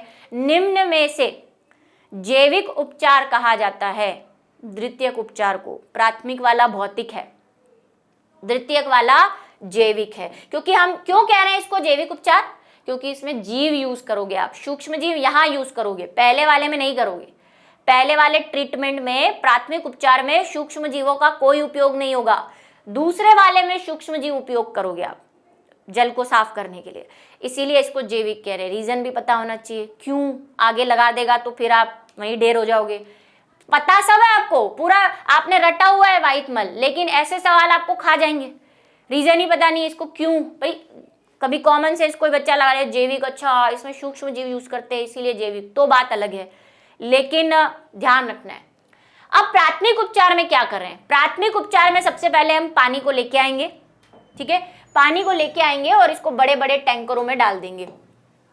जो भी वहाँ पे सीवेज ट्रीटमेंट प्लांट है, अलग अलग जगह पे होता है, काफ़ी बड़े एरिया में होता है, वहाँ पे बहुत सारे बड़े बड़े टैंक्स होते हैं। तो पहले टैंक में डालेंगे और इसमें जो भी कचरा वचरा होगा तो ऊपर एक बड़ी सी जाली लगी हुई रहेगी। मान लो ये टैंक है ना, इसके ऊपर एक जाली लगी हुई है, इसमें ये सारा पानी डाल देंगे जो हम शहर भर की नालियों से इकट्ठा करके लाए हैं, उसको डाल देंगे। ठीक है, डालेंगे तो क्या हुआ, ऊपर ऊपर जो प्लास्टिक की बॉटल्स हैं, है ना, पत्थरों के टुकड़े हैं, लकड़ियों के टुकड़े हैं, वो तो ऊपर रह जाएंगे छन्नी के अंदर। जो नीचे छन के आएगा, जो नीचे छन के आएगा उसमें वो चीजें होंगी जो इस छन्नी से छन के आ गई है, जो रुकी नहीं ऊपर। बारीक मिट्टी है, कुछ छोटे कण हैं, है ना, सूक्ष्म जीव हैं, वो बच गए हैं। तो ये जो नीचे निकल के आया है इसको क्या बोलेंगे? निस्यंद, फिल्ट्रेट। क्या कहेंगे इसे? फिल्ट्रेट कहेंगे। ठीक है, तो निस्यंद तथा अवसादन द्वारा भौतिक रूप से अलग किया जाता है। अब आप क्या कर रहे हो इसमें? आपने कोई इसके अंदर सूक्ष्म जीव काम में लिया नहीं, आपने छाना, कचरा अपने आप ऊपर ले गया, थोड़ा बहुत आप जो है मशीनों से बाहर अलग कर लोगे, तो आपने फिजिकली इसको अलग किया, भौतिक रूप से अलग किया है। तो पहले वाला इसीलिए क्या कह रहे हैं, प्राथमिक वाले को भौतिक विधि भी कहते हैं। बार बार लिखने का मेरा मतलब सिर्फ इतना सा है कि आपका कोई क्वेश्चन नहीं छूट जाए। इन्हें भिन्न भिन्न चरणों में अलग किया जाता है। आरंभ में तैरते हुए कूड़े कचरे को अलग कर लेंगे, ठीक है, निस्यंद से हटा देंगे। फिर इसके बाद शीत बालुकावश, ये क्या होता है? ये होता है ग्रिड, छोटे छोटे जो कंकड़ हैं, बारीक बारीक रेती है जिसको आप कहते हो, जो बहुत बारीक होती है, मकान बनाने में यूज करते हैं ना, सीमेंट के साथ मिलाते हैं, कितनी बारीक होती है। तो उसको भी क्या करेंगे, जैसे मृदा और छोटे गुट्टिका के पेबल्स जो कंकड़ हैं, उनको भी क्या किया जाता है, आपने ये छान लिया, इसमें बारीक मिट्टी है, अब इस निस्यंद को एक और अलग कंटेनर में डाल दो। अब कंटेनर में जब आप इसको थोड़ी देर के लिए रखोगे तो जो भारी भारी कण होंगे मिट्टी के, वो सब क्या हो जाएंगे, नीचे बैठ जाएंगे। ऐसे मिट्टी जो पानी में घुली हुई है वो नीचे बैठ जाएगी, बड़े बड़े तो पहले ही रह गए, उससे और छोटे जो हैं वो धीरे धीरे बैठ जाते हैं। इस प्रक्रिया को क्या कहते हैं? अवसादन, सेडिमेंटेशन कहते हैं इसको। भारी मिट्टी के कणों का या पेबल्स का नीचे की तरफ पैंदे में बैठ जाना। तो ये पैंदे में बैठ गए। अब इस पानी को वापस निकाल लो, तीसरे टैंकर में भेज देना है। अब वो तीसरा टैंकर क्या है, वो तीसरा टैंकर अभी बताते हैं। अवसादन में नीचे बैठ गई ग्रिड या ठोस को प्राथमिक अवपंक या प्राइमरी स्लज कहेंगे। प्राइमरी स्लज क्या है, जो नीचे बैठा हुआ है, मिट्टी के छोटे छोटे कण, ग्रिड, उनको क्या कह रहे हैं, प्राइमरी स्लज। नेक्स्ट है सीवेज का ऊपर का द्रव्य भाग बहिस्त्राव या इन्फ्लुएंट बनाता है। ठीक है, जो ऊपर वाला द्रव्य बचा है, देखो अभी हमने क्या किया, अभी हमने पानी लिया, जो बचा हुआ पानी था, उसके नीचे अवसादन बैठ गया, उसको तो हम क्या कह रहे हैं, प्राथमिक अवपंक कह रहे हैं, प्राइमरी स्लज, प्राइमरी स्लज। ठीक, अब ये जो ऊपर बचा है इसको क्या कह रहे हैं, इसको कह रहे हैं बहिस्त्राव या इफ्लुएंट। इस पे छोटे छोटे क्वेश्चन बन सकते हैं, आए तो नहीं है लेकिन बन सकते हैं कि बहिस्त्राव क्या है सीवेज ट्रीटमेंट, सीवेज प्लांट के अंदर। तो ये जो ऊपर वाला बचा है ना, इसको कह रहे हैं बहिस्त्राव। अब ये प्राथमिक निस्यंदन को, ये जो भी बचा हुआ है ऊपर नीचे बैठने के बाद, इसको कहाँ ले जाएंगे, द्वितीयक उपचार के लिए ले जाएंगे। तो हमारा सेकेंडरी वाला ट्रीटमेंट चालू हो जाएगा। सेकेंडरी वाले को हम क्या कहते हैं, फिर से बोल रही हूं, जैविक। इसमें हमें सूक्ष्म जीवों को काम में लेना है। कैसे काम में लेंगे, कैसे काम में लेंगे, सबसे पहले हम जो पानी लेके आए हैं प्राथमिक से, उसको हमने किस में डाल दिया है, द्वितीयक उपचार के अंदर आ गए हम। प्राथमिक वाले का पानी सारा डाल दो प्राथमिक से, इसको कहा क्या, बहिस्त्राव। बहिस्त्राव का जो पानी आया है, इफ्लुएंट, उसको यहां पे डाल दिया।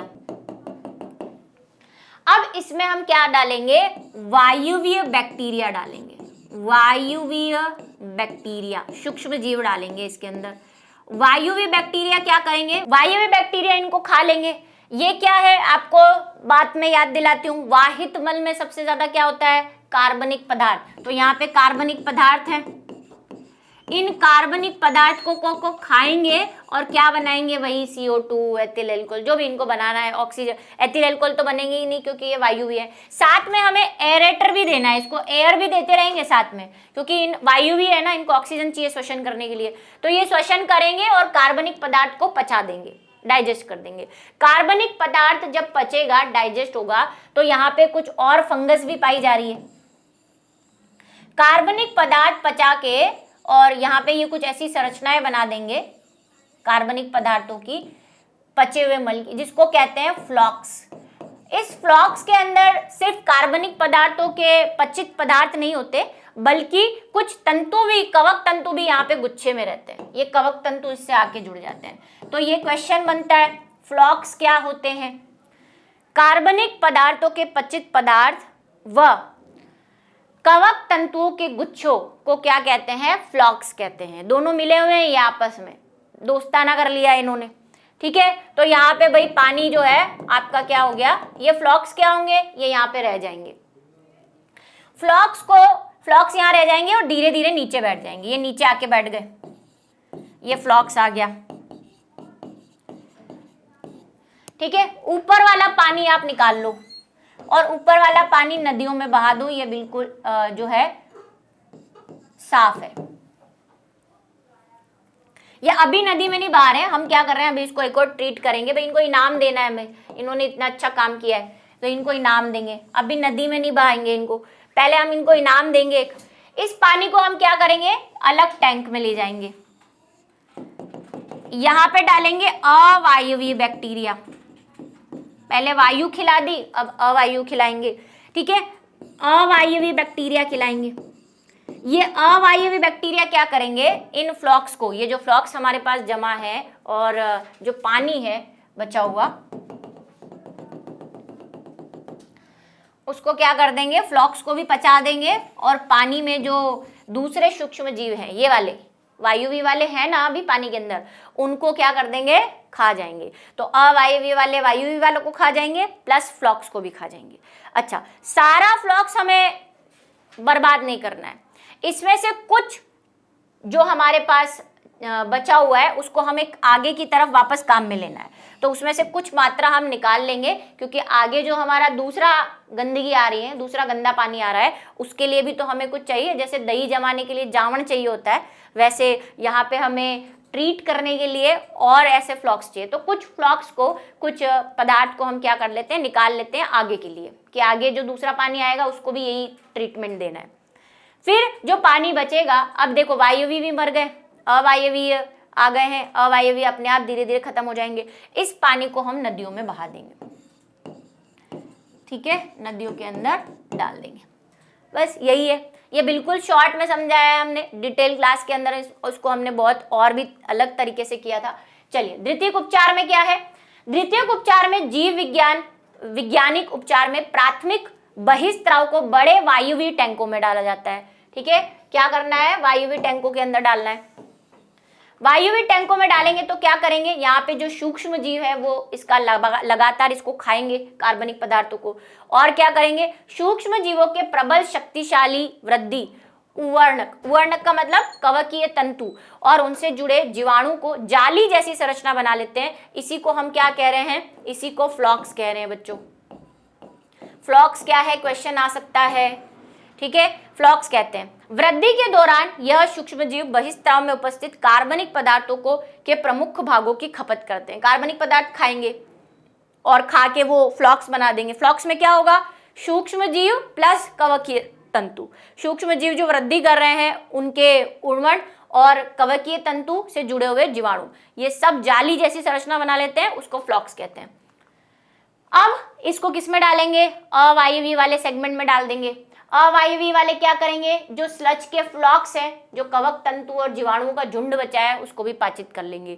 पाचन करने के बाद क्या करेंगे, जीवाणुओं के गैसों के मिश्रण। अब अच्छा, इसमें कुछ गैसें भी बनी हुई है, ये जो हमने कहा कि यहाँ पे हमने जो बनवाया, अवायवीय डालोगे ना, अवायवीय, तो कुछ गैसें भी बनेगी, जैसे कि मीथेन है ना, सल्फर डाइऑक्साइड है ना, कार्बन डाइऑक्साइड। तो देखो मीथेन तो बहुत इंपॉर्टेंट है हमारे लिए, इससे हम बायोगैस के फॉर्म में काम में लेते हैं। बायोगैस के अंदर मीथेन ही बनती है ना, तो इसका हम ईंधन के रूप में काम में ले सकते हैं बायोगैस निर्माण के अंदर। ठीक है, चूंकि ये ज्वलनशील होती है, इसके कारण इसका ऊर्जा के स्तरों में, देखो गंदगी से भी हमने ऊर्जा निकाल ली, बहुत सारा काम हो गया। एक तो पानी साफ हो गया, नदियां पॉल्यूटेड नहीं होगी, प्लस इसमें जो गैसेस निकल रही हैं उन गैसों को हम बायोगैस के फॉर्म में काम में लेते हैं, तो वो भी एक और हमारा सॉल्यूशन हो जाता है। द्वितीयक उपचार प्लांट से बहिस्त्राव सामान्यतः जल के प्रदूषित स्रोतों, प्राकृतिक स्रोतों जैसे कि नदियों, झरनों में छोड़ दिया जाता है। ये आयुवीय इसको पचा देंगे, फ्लॉक्स को भी पचा देंगे, लेकिन थोड़ा सा फ्लॉक्स आपको अलग करके रखना है आगे के लिए। ठीक है, बचा के रखना है। अब है बायोलॉजिकल ऑक्सीजन डिमांड या बायोकेमिकल ऑक्सीजन डिमांड, जिसको कहते हैं बीओडी। इस पे सीधा सीधा कई बार परिभाषा पूछी हुई है कि बीओडी क्या है। बायो फुल फॉर्म भी पूछ सकते हैं, बायोकेमिकल ऑक्सीजन डिमांड बोल दो या बायोलॉजिकल ऑक्सीजन डिमांड बोल दो, सेम है। क्या है, 1 लीटर पानी के अंदर कार्बनिक पदार्थों को पाचित करने के लिए जितनी ऑक्सीजन लगती है उसे हम कहते हैं बीओडी। ऑक्सीजन की वह मात्रा, परिभाषा स्टार लगा रही हूं भाई, बीओडी क्या है, ऑक्सीजन की वह मात्रा जो 1 लीटर जल में उपलब्ध कार्बनिक पदार्थों के ऑक्सीकरण के लिए आवश्यक होती है, बीओडी कहलाती है। वो जो सूक्ष्मजीव अभी हमने काम में लिए थे ट्रीटमेंट प्लांट में, वायवीय, वो क्या कर रहे हैं, वो कार्बनिक पदार्थों को कैसे पचा रहे हैं, ऑक्सीजन ले रहे हैं, कार्बनिक पदार्थ पचा रहे हैं, ऑक्सीजन ले रहे हैं, कार्बनिक पदार्थ पचा रहे हैं, इसीलिए तो ऑक्सीकारी डाले थे। अब यहाँ पे देखो, एक बात समझो, जितना ज्यादा पानी के अंदर कार्बनिक पदार्थ होंगे, बात को ध्यान से सुनना, जितना ज्यादा पानी के अंदर कार्बनिक पदार्थ होंगे, पानी उतना पॉल्यूटेड होगा। ठीक है, इसीलिए तो उसको फिर ट्रीट कर रहे हैं हम सीवेज ट्रीटमेंट प्लांट में। जितना ज्यादा कार्बनिक पदार्थ, उतने ही सूक्ष्म जीवों को उनको पचाने के लिए ऑक्सीजन यूज करनी पड़ेगी, है ना, क्योंकि कार्बनिक पदार्थ को पचाने के लिए क्या चाहिए उनको, ऑक्सीजन। वो ऑक्सीजन लेंगे कहाँ से, वो ऑक्सीजन पानी से लेंगे, तो पानी में ऑक्सीजन की कमी हो जाएगी। इसीलिए पॉल्यूटेड पानी के अंदर मछलियां, जीव सब मर जाते हैं, क्योंकि जो सूक्ष्म जीव है वो उसको पचाए जा रहे हैं और ऑक्सीजन यूज किए जा रहे हैं, तो दूसरे जीवों को मिल नहीं रही। तो यहाँ पे एक फैक्ट आपको याद रखना है, जितनी ज्यादा बीओडी होगी, जितनी ज्यादा बीओडी, एरो ऊपर का मतलब ज्यादा, ठीक है, उतना ही ज्यादा हमारा पानी क्या होगा, पॉल्यूटेड होगा, प्रदूषित जल, क्योंकि कार्बनिक पदार्थ ज्यादा हैं। कार्बनिक पदार्थ ज्यादा है तो उनको पचाने के लिए ऑक्सीजन ज्यादा लगेगी, क्योंकि उसी को बीओडी कह रहे हैं, ठीक है।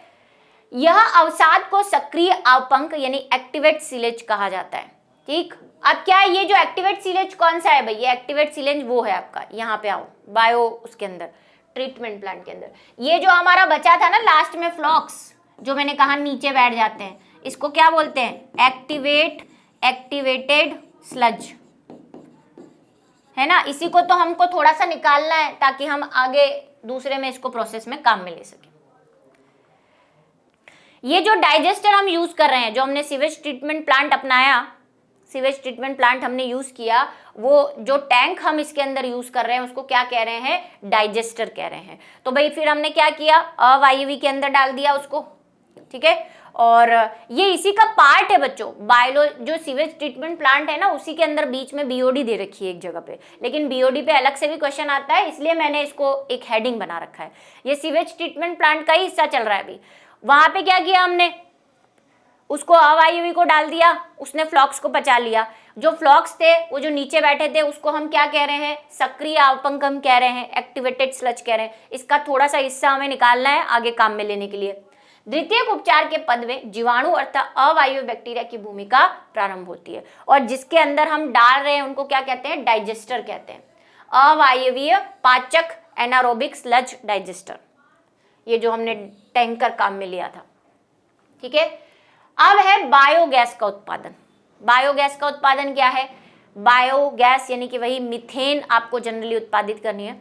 एनसीईआरटी कह रही है कई जगह पे कि 60% मीथेन होती है बायोगैस के अंदर, लेकिन क्लास 10th की अगर हम बात करें और थोड़ा सा कहीं और बात करें तो हम कहते हैं 70% मीथेन होती है बायोगैस के अंदर, ठीक है। तो थोड़ा सा 60-70 में आप थोड़ा सा बच के रहिएगा। अगर ऑप्शन के अंदर 70 या 75% है 60 के साथ, तो फिर 70 या 75 को सही करना, ठीक है। बायोगैस क्या है, बायोगैस हम बना रहे हैं, गोबर गैस भी कहते हैं बायोगैस को, क्यों, क्योंकि इसके अंदर क्या होती है, गोबर से हम बना रहे हैं। अच्छा, कुछ बैक्टीरिया होते हैं गोबर के अंदर या पशुओं के अंदर जिसको हम बोलते हैं मिथेनोजेंस बैक्टीरिया। क्या बोलते हैं इनको, मिथेनोजन बैक्टीरिया। हम में नहीं पाए जाते, ये पशुओं में पाए जाते हैं, इनके आंत में रहते हैं और सेल्यूलोज का पाचन करते हैं। सेल्यूलोज का पाचन करके क्या बनाते हैं, ये मीथेन गैस बनाते हैं, और यही मीथेन गैस हमारी बायोगैस की फॉर्म में काम में लेनी है। तो मिथेनोजन बैक्टीरिया का इसमें योगदान होता है। पूछ सकते हैं मिथेनोजेंस क्या होते हैं, ये कहाँ काम में आते हैं। मिथेनोजेंस पशुओं की आहार नाल के अंदर होते हैं। मिथेनोजेंस जो है मीथेन निर्माण करते हैं, इसीलिए इनको मिथेनोजन कहते हैं, और इसका उपयोग हम बायोगैस बनाने में काम में लेते हैं। सूक्ष्म जीव होते हैं और विभिन्न चरणों में ये कार्बनिक पदार्थों को यूज करते हैं। वही गोबर के अंदर भी कार्बनिक पदार्थ है, सड़ी हुई चीजें, सब्जियां, है ना, सब्जियों के छिलके, आपके घर से निकला हुआ वेस्ट, इन सब का यूज हम करेंगे इसके अंदर। कुछ बैक्टीरिया सेल्यूलोजीय पदार्थों पर अवायवीय रूप से, ये कैसे हैं, अवायवीय है, CO2 और H2 के साथ बड़ी मात्रा में मीथेन उत्पन्न करते हैं, और सामूहिक रूप से इन जीवाणुओं को मिथेनोजेंस कहते हैं। ये भी मॉडल पेपर के अंदर आया था। मिथेनोजेंस क्या होते हैं, इनका उपयोग हम बायोगैस बनाने में कैसे करते हैं, ऐसा कुछ क्वेश्चन था, ठीक है। तो मिथेनोजेंस क्या है, कुछ बैक्टीरिया जो क्या कर रहे हैं, अवायवीय श्वसन करके कार्बन डाइऑक्साइड, हाइड्रोजन गैस और मीथेन बना रहे हैं, लेकिन मीथेन सबसे ज्यादा बनाते हैं। इसमें सामान्य जीवाणु मिथेनोबैक्टीरिया है। ये बैक्टीरिया सामान्यतः अवायवीय गाढ़े कीचड़ में पाए जाते हैं। मिथेनोजन क्या है, वो सारे बैक्टीरिया जो मीथेन बना रहे हैं, उसमें से एक बैक्टीरिया है मिथेनोबैक्टीरिया, जिसका काम हम लेने वाले हैं, ठीक है। पशुओं की रूमेन में पाए जाते हैं, ये अमाशय के अंदर, और सेल्यूलोज का पाचन करते हैं। हम में ऐसा नहीं होता, ये बात आपको ध्यान रखनी है। हमारे अंदर मिथेनोजन नहीं पाए जाते, हमारे अंदर सेल्यूलोज का पाचन नहीं होता। कई बार क्वेश्चन को घुमाने के चक्कर में ये चीज पूछ ली जाती है।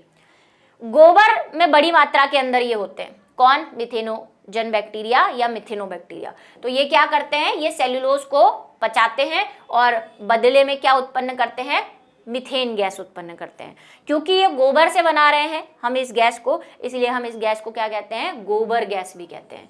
गोबर का बायोगैस बनाने में प्रयोग किया जाता है, इसीलिए इसे गोबर गैस कहते हैं। मेन जो चीज है वो क्या है, गोबर है। क्या होता है, एक संयंत्र काम में लेंगे हम, बायोगैस प्लांट जिसको कहते हैं, या बायोगैस संयंत्र कह दो हिंदी के अंदर। वो क्या होता है, एक टैंकर होता है जिसका फोटोग्राफ मैंने यहाँ पे लिया हुआ है, उसी में हम सीधे उसी को समझेंगे, वहीं से बात करेंगे। एक या फिर जमीन के अंदर भी गड्ढा करके, जैसे कई जगह पे क्या किया था, जमीन के अंदर 10 से 15 फीट का एक गड्ढा करके उसके अंदर गोबर, सड़ी गली सब्जियां, सब्जियों के छिलके और पानी, ये सब मिला के उस टैंक के अंदर डाल दिया जाता है। आओ पहले उसी को देखेंगे, सीधा वहीं से समझ में आ जाएगा। ये देखो, ऐसा एक जमीन के अंदर टैंक होता है, यहाँ पे एक रास्ता होता है जिसको हम इनलेट भी बोलते हैं। ये क्या है, यहाँ से सारा गोबर और पानी डाला जाएगा जो धीरे धीरे इसके अंदर डालेगा। ये जो सीमेंट से बना हुआ टैंक है इसको डाइजेस्टर कहते हैं। गोबर, पानी, सड़ी गली सब्जियां सब इसके अंदर डाल देते हैं, धीरे धीरे यहाँ जाएगी। 2-3 दिन लगते हैं इसको ये प्रोसेस होने में। यहाँ पे जो अवायवीय बैक्टीरिया है, कौन से, जो गोबर के अंदर है, मिथेनोबैक्टीरिया, ये क्या करेंगे, श्वसन करेंगे और श्वसन करके गोबर को सड़ाएंगे। गोबर के सड़ाने से कौन सी गैस उत्पन्न करेंगे, 2-3 गैस निकलती है इसमें। एक तो यहाँ लिखी हुई है मीथेन, कार्बन डाइऑक्साइड, हाइड्रोजन भी निकलती है, ठीक है, यहाँ पे डैश करा हुआ है उस जगह। अब इसमें सबसे ज्यादा गैस कौन सी होती है, जैसे कि मैंने कहा, तो एक एवरेज अगर हम ले तो 60 से 70% और नहीं तो 70%। 70% इसमें क्या होती है, मीथेन गैस होती है। जैसे ये ढक्कन लगा होता है इसके ऊपर, ये ढक्कन क्या होता है, ऐसे फ्लोटर टाइप का होता है। जैसे ही इसमें गैस बनने लग जाती है ढक्कन ऊपर खिसक जाता है, क्योंकि गैस का प्रेशर पड़ेगा ना, तो प्रेशर की वजह से ढक्कन ऊपर तैरने लग जाता है, जिससे हमें ये पता चल जाता है कि गैस बन गई। जैसे ही गैस बन जाती है हम उसको क्या करते हैं, यहीं से एक हमने पाइपलाइन सिस्टम दे रखा होता है, यहाँ से गैस को निकाल लेते हैं और जहाँ पे भी इसको कलेक्ट करना है या डायरेक्ट घरों में पहुँचाना है, घरों में पहुँचा देते हैं। अब ये स्लरी तो देखो, टैंक तो हमारा 10 से 15 फीट है, रोज के रोज इसमें गोबर डाले जा रहे हो आप, तो भैया भर के तो बाहर आ जाएगा। तो हमने क्या किया, एक और सिस्टम लगा रखा है यहाँ पे, जहाँ पे हम जो वेस्ट है, देखो एक बार गैस बन गई तो नीचे अब जो कुछ भी बचा है वो किसी काम का नहीं है, मतलब उससे अब गैस नहीं निकलेगी, अब नई चीज डालनी पड़ेगी, आपको नया गोबर डालना पड़ेगा। तो पुराने वाले जो चीज बची है उसको बाहर निकाल लेते हैं, लेकिन ये बाहर निकली हुई चीज भी हमारे लिए फायदेमंद है। क्यों, क्योंकि इसे हम खेतों में डाल के खाद के रूप में काम में ले सकते हैं। इसमें नाइट्रोजन, फास्फोरस जैसे न्यूट्रिएंट होते हैं, पोषक तत्व होते हैं, जिसको खेतों में काम में ले सकते हैं, स्लज को, ठीक है। तो यहाँ पे बायोगैस के देखो 2 यूज है, एक तो गैस बन रही है ईंधन के लिए, प्लस खाद भी हो रही है, इसका जो वेस्ट बचेगा उससे आप खाद यूज कर लोगे। तीसरी चीज, जो वेस्ट हो रहा है, जिसकी सफाई करना हमारे लिए मुश्किल हो रहा है, प्रदूषण फैल रहा है, उसका हम एक सही यूज कर पा रहे हैं। कई बार ये पूछ ले, बायोगैस संयंत्र पर्यावरण प्रदूषण में या पर्यावरण को संतुलित करने में कैसे हेल्पफुल है, तो 3 तरह से। एक तो अपशिष्ट का निदान कर रहा है, बायोगैस बना रहा है, जो बचा कुछ है वो खाद की फॉर्म में आ रहा है ना। तो मैं इसका ये लिखा हुआ नहीं पढ़ रही, क्योंकि ये सब इसी में यही लिखा हुआ है कि इनलेट होता है, आउटलेट होता है, मैन्योर होते हैं, देखो खाद के रूप में काम में ले सकते हैं हम इसको, बची कुची चीज को, है ना। निकासी द्वार होता है और गोबर और इसको मिला के हमें डालना है, ठीक है। ये सारा आपको आपके नोट्स में प्लस कई जगह पे मिल जाएगा, सब हमने क्लास के डिटेल में पढ़ रखा है। चलिए, अब बायोगैस संयंत्र के क्या लाभ है, तो अभी जस्ट मैंने कहा कि बायोगैस को खाना बनाने के लिए स्टोव में काम में ले सकते हैं, फ्यूल की फॉर्म में। बायोगैस बिना धुएं के जलेगी, भाई इसमें कोई धुआं भी नहीं निकलेगा तो प्रदूषण नहीं होगा। इस पे सवाल हो सकता है, जैसे अभी मैंने थोड़ी देर पहले कहा, ठीक है। बायोगैस के द्वारा स्ट्रीट लाइट जलाने में भी किया जा सकता है। कहीं उस गैस का यूज आप क्या करो, जैसे लोग सोचेंगे मैम लाइट कैसे जला लें, तो देखो गैस गीजर भी होते हैं, गैस, उस गैस से हम गीजर भी चलाते हैं, तो गैस से कार भी चलती है, तो गैस से लाइट क्यों नहीं जल सकती, बिल्कुल जल सकती है, ठीक है। बायोगैस की जो प्रयोग की जा चुकी स्लरी है उसको खाद्य के रूप में काम में ले सकते हैं, खेतों के अंदर डाल सकते हैं। बायोगैस संयंत्र में कृषि अपशिष्ट, गोबर का आदि का उचित निदान हो जाता है और सफाई रखने में मदद मिलती है, ठीक है। अब है जैव नियंत्रण कारक। क्या होते हैं जैव नियंत्रण, सूक्ष्म जीवों को हम बायो कंट्रोलर के रूप में कैसे काम में ले सकते हैं। अब ये बायो कंट्रोलर होता क्या है, हमारे खेत जो हैं उनको रोज कोई बड़े बड़े टिड्डे जो हैं बड़े बड़े झुंड में आते हैं और पूरा के पूरा खेत खा जाते हैं। लोकस्टा के बारे में मैंने आपको बताया था कि वो करोड़ों की संख्या में आता है और 2-3 मिनट में तो पूरा खेत साफ, इतना खा जाते हैं। तो अभी हम इसका क्या सॉल्यूशन करें, तो एक सॉल्यूशन तो ये हम दवाई छिड़के रासायनिक पदार्थ, लेकिन हमने कहा रासायनिक पदार्थ तो हमारे लिए नुकसानदायक हो सकते हैं, वो हमारी खाद्य श्रृंखला में चले जाएंगे या हम जब उसको खाएंगे तो वो हमारे लिए भी नुकसान हो सकते हैं, प्लस उससे कुछ लाभदायक जीव भी मर जाते हैं। तो अब क्या करें, तो हमने क्या कहा, क्यों ना हम सूक्ष्म जीवों को ही काम में लेके बायो कंट्रोलर करें, मीन्स कि उनको काम में लें और उन टिड्डों विड्डों को भगाएं। अब वो कैसे भगाएंगे, तो इस पे भी क्वेश्चन आया है, मॉडल पेपर में भी आया है, जो हमने 4 मॉडल पेपर किए हैं लॉन्ग में। एक और लॉन्ग का फेवरेट क्वेश्चन दीर्घ वाले में, एक तो बायोगैस पे बहुत आता है, वाहित मल पे बहुत आता है, और एक जैव कंट्रोलर। पादप रोगों और पीड़कों के नियंत्रण के लिए जैविक विधियां काम में ले रहे हैं, उसे हम क्या कह रहे हैं, जैव नियंत्रण कह रहे हैं। परिभाषा भी पूछी हुई थी वहां पे, ये रही परिभाषा कि जैव नियंत्रण क्या होता है। पादपों और रोगों के निपटारे के लिए आप जो सूक्ष्म जीव यूज कर रहे हो उसे हम कह रहे हैं जैव, का मतलब लाइफ, जीवित जीव जिसको हम यूज कर रहे हैं नियंत्रण के लिए। केमिकल वगैरह जो आप यूज कर रहे हो जैसे पीड़कनाशी है या कीटनाशी है, इनका अंधाधुंध यूज करने से हमें दुष्प्रभाव देखने को मिल रहे हैं, ठीक है। तो इससे तो हम क्या करें, इन दुष्प्रभाव को देखते हुए या तो हम ऑर्गेनिक खेती कर रहे हैं जहाँ पे हम ऐसे बायोगैस से निकला हुआ खाद जो सड़ा हुआ चीज़ है उसको खेतों में डाल के वो काम में ले रहे हैं, रासायन काम में नहीं ले रहे, या फिर हम क्या कर लें, दूसरा मेथड हमारे पास उन कीटनाशियों को, है ना, जो पीड़क हैं उनसे निपटारा पाने के लिए हम सूक्ष्म जीवों को यूज कर लें।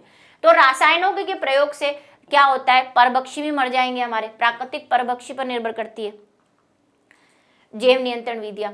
स्वास्थ्य में पोषक होती है और किसी भी तंत्र में अधिक विविधता लाती है, इसीलिए हम इनका यूज कर रहे हैं। भाई क्यों यूज कर रहे हैं, 2-3 रीजन है।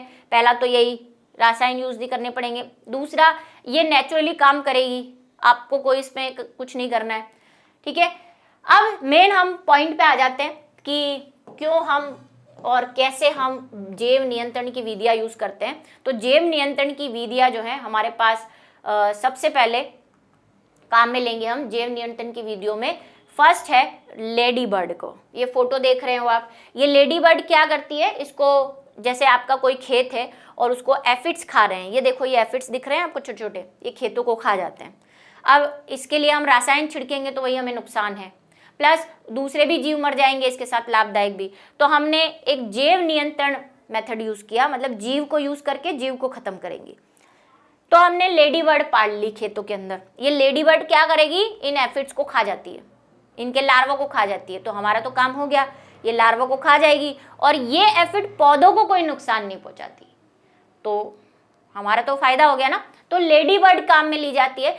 नामक कीट जो है वो लाल काले निशान का होता है, जैसा कि आपको दिख रहा है, ये क्या करता है। इसी प्रकार ड्रैगन फ्लाई भी होती है, ड्रैगन फ्लाई भी इसी काम में ली जाती है। ऐसी हेलीकॉप्टर जैसी देखी है आपने कभी ड्रैगन, ऐसी लंबी सी पूंछ होती है उसकी और 2 बड़े पंख होते हैं ऐसे, है ना, ड्रैगन फ्लाई। तो ड्रैगन फ्लाई को भी काम में ले सकते हैं। शॉर्ट क्वेश्चंस में भी आया हुआ है कि जैव नियंत्रण में काम आने वाले सूक्ष्म जीवों के नाम बताओ। तो देखो लेडी बर्ड हो गई, ड्रैगन फ्लाई हो गई, ये मच्छरों को नियंत्रण करने के लिए मच्छर के लार्वा को खा जाती है अगर आप मच्छरों से दुखी हैं। फिर है बैसिलस thuringiensis, इसका तो क्या ही कहना है ना, हर जगह यही है, चाहे बायोटेक्नोलॉजी ले लो चाहे ये ले लो। बीटी जिसको हम शॉर्ट में कहते हैं, क्या है बैसिलस, बीटी की, बीटी शॉर्ट फॉर्म है बैसिलस thuringiensis की। ये एक क्या है, ये एक सूक्ष्म जीव है। इसका यूज करके हम क्या करते हैं, फसलों को प्रोटेक्शन देते हैं। किससे, दूसरे कीट भक्षियों और पीड़कनाशियों से। इससे हमने क्या बनाया हुआ है, इससे हमने बीटी कपास बनाया हुआ है, इससे हमने बीटी बैंगन बनाया हुआ है। सबसे पहले क्या बनाया था, सबसे पहले बैंगन बनाया था, ठीक है, बीटी टमाटर बनाया हुआ है, सब के अंदर डाल दिया हमने। यह जीवाणु छोटे पैकेट्सों में, अच्छा इसकी वो भी मिलती है दवाई भी, ये बैसिलस thuringiensis बाजार में पाउडर के फॉर्म में मिलता है, आप इसको लाओ खेतों में छिड़क दो। तो ये क्या करेगा, बीटी जो है पानी में घोल के, या इसके जो स्पोर्स होते हैं वो पौधों पे चले जाएंगे, फिर स्पोर्स यानी कि जीवाणु जो है वो ग्रोथ करने लग जाएगा और खेतों में फैल जाएगा। करेगा क्या ये ब्रेसिका जैसे कि सरसों वगैरह है, गोभी वगैरह है, फलों के वृक्ष है, उन पे हम इसको काम में ले सकते हैं। कहाँ काम में लोगे ये पूछ सकते हैं। ये करता क्या है सुनो, बैसिलस जो बैक्टीरिया है, अगर आपने इसका पाउडर डाला है और आपके खेत में कोई कीट है जो आपके खेतों को खा रहा है, ठीक है, लार्वा है कीट का, वो आपके खेतों को खा रहा है, तो आपके खेतों में जब वो खाएगा तो उसके साथ बैसिलस तुरंजिएसिस भी उसके पेट में चला जाएगा। दूसरा केस, अगर आपने, क्योंकि बायोटेक्नोलॉजी में हमने इसका वेरिएशन भी पढ़ा है कि हमने इसका जीन डाल दिया पेड़ों के अंदर, वो अलग बायोटेक्नोलॉजी का मेथड है, ठीक है। तो जीन डाल दोगे तो जब भी पौधे को खाएगा तो वो जीन भी कीड़े के पेट में जाएगा, ठीक है। ये हमारा लार्वा है कीट का, इसने पौधा खाया, पौधे पे बैसिलस का पाउडर था या बैसिलस का जीन था, जो भी समझो, इसने इसको खाया तो ये इसके अंदर चला गया। बैसिलस तुरंजिएसिस के अंदर एक प्रोटीन पाया जाता है जिसको बोलते हैं क्राई प्रोटीन, जो क्राई जीन से बनता है, ठीक है। ये क्राई प्रोटीन क्या है, क्रिस्टल प्रोटीन है, ठीक है। और जैसे ही ये इसके आहार नाल में जाता है, इसकी आंत में जाता है, तो यहाँ पे इसको क्षारीय माध्यम मिल जाता है। इस पे भी क्वेश्चन आया हुआ है कि बैसिलस तुरंजिएसिस को ये क्राई प्रोटीन नुकसान क्यों नहीं पहुंचाता जबकि उस कीड़े को पहुंचा रहा है। क्यों? क्योंकि बैसिलस तुरंजिएसिस में ये इनएक्टिव रहता है, निष्क्रिय रहता है, इसको माध्यम नहीं मिल पाता, क्षारीय माध्यम। और कीट में जाता है तो कीट की आहार नाल में क्षारीय माध्यम होता है, तो वो प्रोटीन एक्टिव हो जाता है और टॉक्सिक बन जाता है, विषाक्त बन जाता है और इस कीड़े को मार देगा। तो जो जो कीट इस बैसिलस को खाएंगे, पाउडर को या उस पत्ती को, वो स्वर्ग सिधार जाएंगे। स्वर्ग तो क्या, नरक ही जाएंगे। लार्वा के आहार नाल में विष मुक्त करता है और लार्वा मर जाता है, तो हमें निजात मिल गया। लेकिन इससे अन्य कीट अप्रभावित रहते हैं। इस पे क्वेश्चन आया हुआ है भाई, फिर से बोल रही हूं कि ये बैसिलस को क्यों नुकसान नहीं पहुंचाता, उस कीट को ही क्यों पहुंचाता है। कवक में सबसे फेमस है ट्राइकोडर्मा, एक कवक होती है जो पौधों के साथ जड़ों के अंदर रहती है और फ्री लिविंग होती है, मुक्त रूप से रहती है। ये पौधे को इसका कोई मकसद नहीं है, इसको पता भी नहीं है, ये अज्ञानी, इसको पता ही नहीं है कि ये क्या भला कर रही है पौधों का। ये रहती है जड़ों के आसपास और पौधे को कई रोगों से बचाती है अपने आप ही, इसको कुछ मिल भी नहीं रहा, ठीक है। तो ये मुक्त जीवी फंगस है, कवक है ये बात ध्यान रखें। कौन क्या है ये आपको याद रखना पड़ेगा, बैक्टीरिया के कवक। यह पौधों के अनेक रोग जनकों से प्रभावी जैव नियंत्रण करती है, तो आपको दवाई डालने की जरूरत ही नहीं है। ट्राइकोडर्मा उगा हुआ है, मस्त रहो, आपके पौधे को कोई रोग नहीं होगा। फिर है बैक्यूलोवायरस। बैक्यूलोवायरस भी कुछ ऐसा ही है।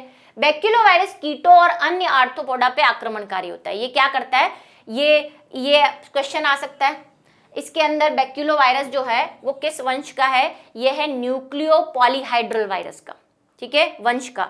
ये प्रजाति क्या करती है, ये केवल लक्ष्य प्रजातियों को नुकसान पहुंचाती है। ये उन कीटों को, उन एफिड्स को, उन के लार्वा को खा रही है जो खेतों को नुकसान पहुंचा रही है, सबको नहीं खाती है, ठीक है। तो ये बैक्यूलोवायरस पाल सकते हो। ये क्या करता है, कीटों और आर्थ्रोपोडा पे आक्रमण करता है, रोगजनक है ये भाई, वायरस है ये।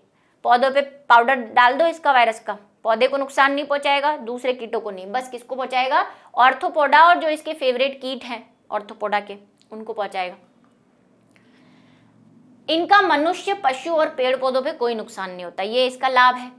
पारिस्थितिकी रूप से संवेदनशील होते हैं, तो भाई लाभकारी कीटों को भी नहीं मारते, ये सिर्फ फिक्स है इनके, उन्हीं को मारेंगे, उन्हीं को खाएंगे, उन्हीं को बीमारियां फैलाएंगे। वायरस तो पता ही है आपको, स्पेसिफिक होता है। जैव नियंत्रण के लाभ क्या है, इस पे भी क्वेश्चन आ सकता है छोटा। पहला कि ये पारिस्थितिकी मित्र होते हैं, इनसे किसी भी पॉल्यूशन जैसी चीज नहीं फैल रही, चाहे आप बैसिलस का पाउडर छिड़क दो, चाहे ट्राइकोडर्मा पाल लो, चाहे आप बैक्यूलोवायरस डाल दो, ये कोई बीमारी नहीं फैला रहे, मतलब मनुष्य और पेड़ों को नहीं फैला रहे, प्लस पर्यावरण को कोई नुकसान नहीं पहुंचा रहे। विषाक्त पदार्थ का प्रयोग नहीं होता, कोई रासायन यूज नहीं कर रहे हो जिससे आहार श्रृंखला पे भी कोई असर नहीं होगा। विषाक्त रासायनिक पदार्थ हमारी निर्भरता कम हो जाती है, जो केमिकल हम यूज करते आ रहे थे खेतों में वो नहीं करने पड़ेंगे, प्रदूषण नहीं होगा। यह पीड़कों को पूर्ण रूप से समाप्त न करके उनको नियंत्रण स्तर पर बनाए रखती है और अंत पारिस्थितिकी संतुलन नहीं बिगड़ता, ठीक है। ये सिर्फ पीड़कों को मार रही है, दूसरे लाभदायक जीवों को नहीं मारेगी तो आपका प्राकृतिक संतुलन बना रहेगा। प्रजाति विशिष्ट होते हैं और परागकणकर्ताओं को भी प्रतिकूल प्रभाव नहीं डालते। मान लो कोई मधुमक्खी है जो कि एक परागणकर्ता होती है, पोलन ग्रेन को इधर से उधर ले जाती है, कोई ऐसा रासायन डाल दो मधुमक्खियां ही मर गई, तो फिर उस पौधे का तो परागण ही नहीं होगा, उसकी तो वही जनरेशन आगे ही नहीं बढ़ेगी। तो ये ऐसा भी नहीं करते। जैव उर्वरक के रूप में सूक्ष्म जीव। अब ये जैव उर्वरक क्या है? ये तो हमने बात की कीटों से कैसे निजात पा रहे हैं, हम पीड़कों से कैसे निजात पा रहे हैं, लेकिन कुछ सूक्ष्म जीव ऐसे होते हैं जो खाद के रूप में भी काम में आते हैं, उर्वरकता के रूप में भी काम में आ रहे हैं। कौन है? आप जानते हैं उन्हें, बिल्कुल अच्छी तरह से जानते हैं। Cyanobacteria, Anabaena, Nostoc. भाई ये क्वेश्चन आया हुआ है, किन्हीं 2 जैव उर्वरकों के नाम बताओ। बच्चा अरे यार कहाँ है जैव? भाई सब पढ़ा है, एनाबिना, नोस्टॉक, साइनो बैक्टीरिया, ये तो कब से पढ़ा देते हैं, छोटी उम्र में। आ जाओ, रासायनिक खाद की समस्या, जहां पे हम केमिकल डाल रहे हैं भाई, वहां से निजात पाने के लिए हमने क्या किया है, जैव उर्वरकों को काम में लिया है, ठीक है, ताकि हम उनका कुप्रभाव खत्म कर सके। खादों के दुष्प्रभाव क्या है? रासायनिक पदार्थ यूज करेंगे तो क्या होगा हमें? एक तो पहला, ये मृदा को नुकसान पहुंचाएंगे, उसकी अम्लीयता और क्षारीयता को घटा बढ़ा देंगे। दूसरा, मृदा के गठन में जल धारण क्षमता भी कम हो सकती है, मृदा की नुकसान हो सकता है केमिकल मिलने से। उत्पादन फैक्ट्री में होता है, तो फैक्ट्री में जब वो बनेगा उससे जो वेस्ट निकलेगा वो नदियों में, जमीनों पे फेंका जाएगा, तो वहां से प्रदूषण होगा, जल प्रदूषण, मृदा प्रदूषण, ये सब भी होगा। इलेक्ट्रिसिटी ज्यादा यूज होगी, प्रदूषणकारी बनेगा, ठीक है, तो ये हमें नुकसान है हमारे पास। वर्षा के पानी के साथ साथ खेतों में बहकर जलाशयों में चला जाता है, जिससे सुपोषण हो जाता है। सुपोषण आपने इन्वायरमेंट वाले चैप्टर में पढ़ा है कि जब जल के अंदर कार्बनिक पदार्थ ज्यादा हो जाते हैं तो एल्गी बढ़ जाती है बहुत सारी, है ना, और एल्गी बढ़ जाती है, वो पूरी फैल जाती है, नीचे वाले सारे जीव मर जाते हैं, वही बीओडी बढ़ जाएगी, ठीक है। तो वो सुपोषण भी इन्हीं रसायनों के कारण होता है। कुछ सूक्ष्म जीव वायुमंडलीय नाइट्रोजन के स्थिरीकरण की क्षमता रखते हैं। अब यहां से शुरू हो रहा है जैव उर्वरक। जैव उर्वरक क्या करते हैं? कुछ ऐसे हमारे पास जीव हैं जो प्रकृति में रह के नाइट्रोजन स्थिरीकरण करते हैं, जिनके नाम मैंने आपको अभी बताए। कौन कौन से हैं? सबसे पहला सहजीवी जीवाणु, जिसमें सबसे फेवरेट नाम जो हमें बहुत बहुत जन्म जन्मांतरों से याद कराया जाता है, राइजोबियम। कहाँ रहता है ये? लेग्यूमिनेसी कुल के पौधों में रहता है। लेग्यूमिनेसी पौधों को क्या बोलते हैं? दलहनी पौधे भी कहते हैं। तो क्वेश्चन दलहनी पौधे के नाम से आ जाए तो भटक मत जाना कि दलहनी पौधों में कौन सा करवाया था। भाई लेग्यूमिनेसी को ही, जो मटर है, चना है, दालें हैं सारी, इनके अंदर ये राइजोबियम पाया जाता है। ये सहजीवन में रहता है, ये भी बात आपको ध्यान रखनी है। सिम्बायोसिस पाया जा रहा है इसके अंदर। पौधे की जड़ों में रहता है, पौधे से खाना पानी लेता है, पौधे को नाइट्रोजन का स्थिरीकरण करके देता है। वायुमंडल की मुक्त नाइट्रोजन को क्या कर देता है? पौधे के अवशोषण के लायक बना लेता है, मिट्टी के अंदर मिला देता है। नाइट्रोजन को नाइट्राइट, अमोनिया में, फिर अमोनिया को नाइट्राइट, नाइट्राइट को नाइट्रेट में बदलता है। मुक्त जीवी भी है। ये तो कैसे रह रहा है? पौधों की जड़ों में सहजीवन करके रह रहा है। कुछ है मुक्त जीवी। देखो क्वेश्चन पे ध्यान देना, अगर सहजीवी वाले बोले हैं तो सहजीवी का उदाहरण देना, मुक्त जीवी वाले बोले हैं तो मुक्त जीवी का उदाहरण बोला, और कुछ नहीं बोला है, डायरेक्टली बोला है कि किन्हीं 2 नाइट्रोजन स्थिरीकरण करने वाले जीवों के नाम लिखो, तो फिर कुछ भी लिख सकते हो। बस ध्यान देना ये शब्दों पर कि मुक्त जीवी सहजीवी क्या है। मुक्त जीवी जो फ्री रहेंगे, जैसे वो ट्राइकोडर्मा रह रहा है मिट्टी के अंदर, अपना ही अलग ही काम कर रहा है, उसको कोई लेना देना ही नहीं है, ऐसे ये भी मुक्त जीवी रहते हैं। ये जड़ों में नहीं रहते पौधों की, अलग से मिट्टी के अंदर रहते हैं, ये भी नाइट्रोजन स्थिरीकरण कर रहे हैं। उदाहरण के लिए एजोस्पाइरुलिना, एजोबैक्टर, क्लोस्ट्रीडियम, उदाहरण सबके याद करें। कवक भी है हमारे पास, और कवक तो वही क्वेश्चन आया हुआ है इसी नाम से। माइकोराइजा क्या है? कवक और पौधों के बीच, कवक और पौधों के बीच सहजीवन है। ये एनवायरमेंट वाले चैप्टर में भी है, जहां पे कवक क्या करती है? पौधों की जड़ों में रहती है, और करना क्या है? वही नाइट्रोजन स्थिरीकरण करना है इसको भी, ठीक है। ये जड़ों में रह रही है कवक, तो इसको कह रहे हैं माइकोराइजा। किसी कवक व उच्च वर्ग के पादपों के बीच जो सहजीवन पाया जाता है उसे हम माइकोराइजा कहते हैं। इस पे क्वेश्चन है भाई मॉडल पेपर के अंदर भी, तो बिल्कुल ध्यान रखें। अनेक फंजाई पौधों के साथ प्रकार का सहजीवन संबंध है। वो मुक्तजीवी नहीं थे, वो सहजीवी है, ये मुक्तजीवी भी है। मुक्तजीवी और कवक, कवक में भी सहजीवी। कवक साझेदार होती है, खनिज लवणों को और विशेषकर फास्फोरस अवशोषित करती है, जमीन से अवशोषित करके पौधों को देती है, बदले में पौधे से खाना लेती है। जैसे लाइकेन्स होते हैं, पर लाइकेन शैवाल, ये भी बात ध्यान रखनी है, लाइकेन शैवाल और कवक में है, ये पौधों और कवक के अंदर है। और पौधे भी कौन से, स्पेशली इसमें पाइनस बहुत आता है, पाइन होते हैं ना जितने, उनके अंदर बहुत पाई जाती है। कार्बनिक भोज्य पदार्थों को प्राप्त करती है, जो पौधे बना रहे हैं उसको ले लेती है ये, ठीक है। उदाहरण देखो भाई, ये आया हुआ क्वेश्चन है, एक कवक का नाम बताओ जो माइकोराइजा के रूप में रहती है या पौधों के साथ रहती है, ग्लोमस, ठीक है। माइकोराइजा दो प्रकार की होती है, एक तो है एक्टोराइजा और एक है एंडोराइजा। क्या फर्क है एक्टो और एंडो में, सुनो। एक्टो ऐसी कवक जो पादप शरीर के बाहर रहती है, मतलब जड़ों से बाहर रहती है, जैसे कि ये जड़ है और ये मिट्टी के आसपास ऐसे बाहर है, ये जड़ों से ऐसे चिपकी हुई है ऐसे। एंडो क्या होती है, जिसको अच्छा इसका हिंदी नाम भी लिख लो, ये है बहिर माइकोराइजा,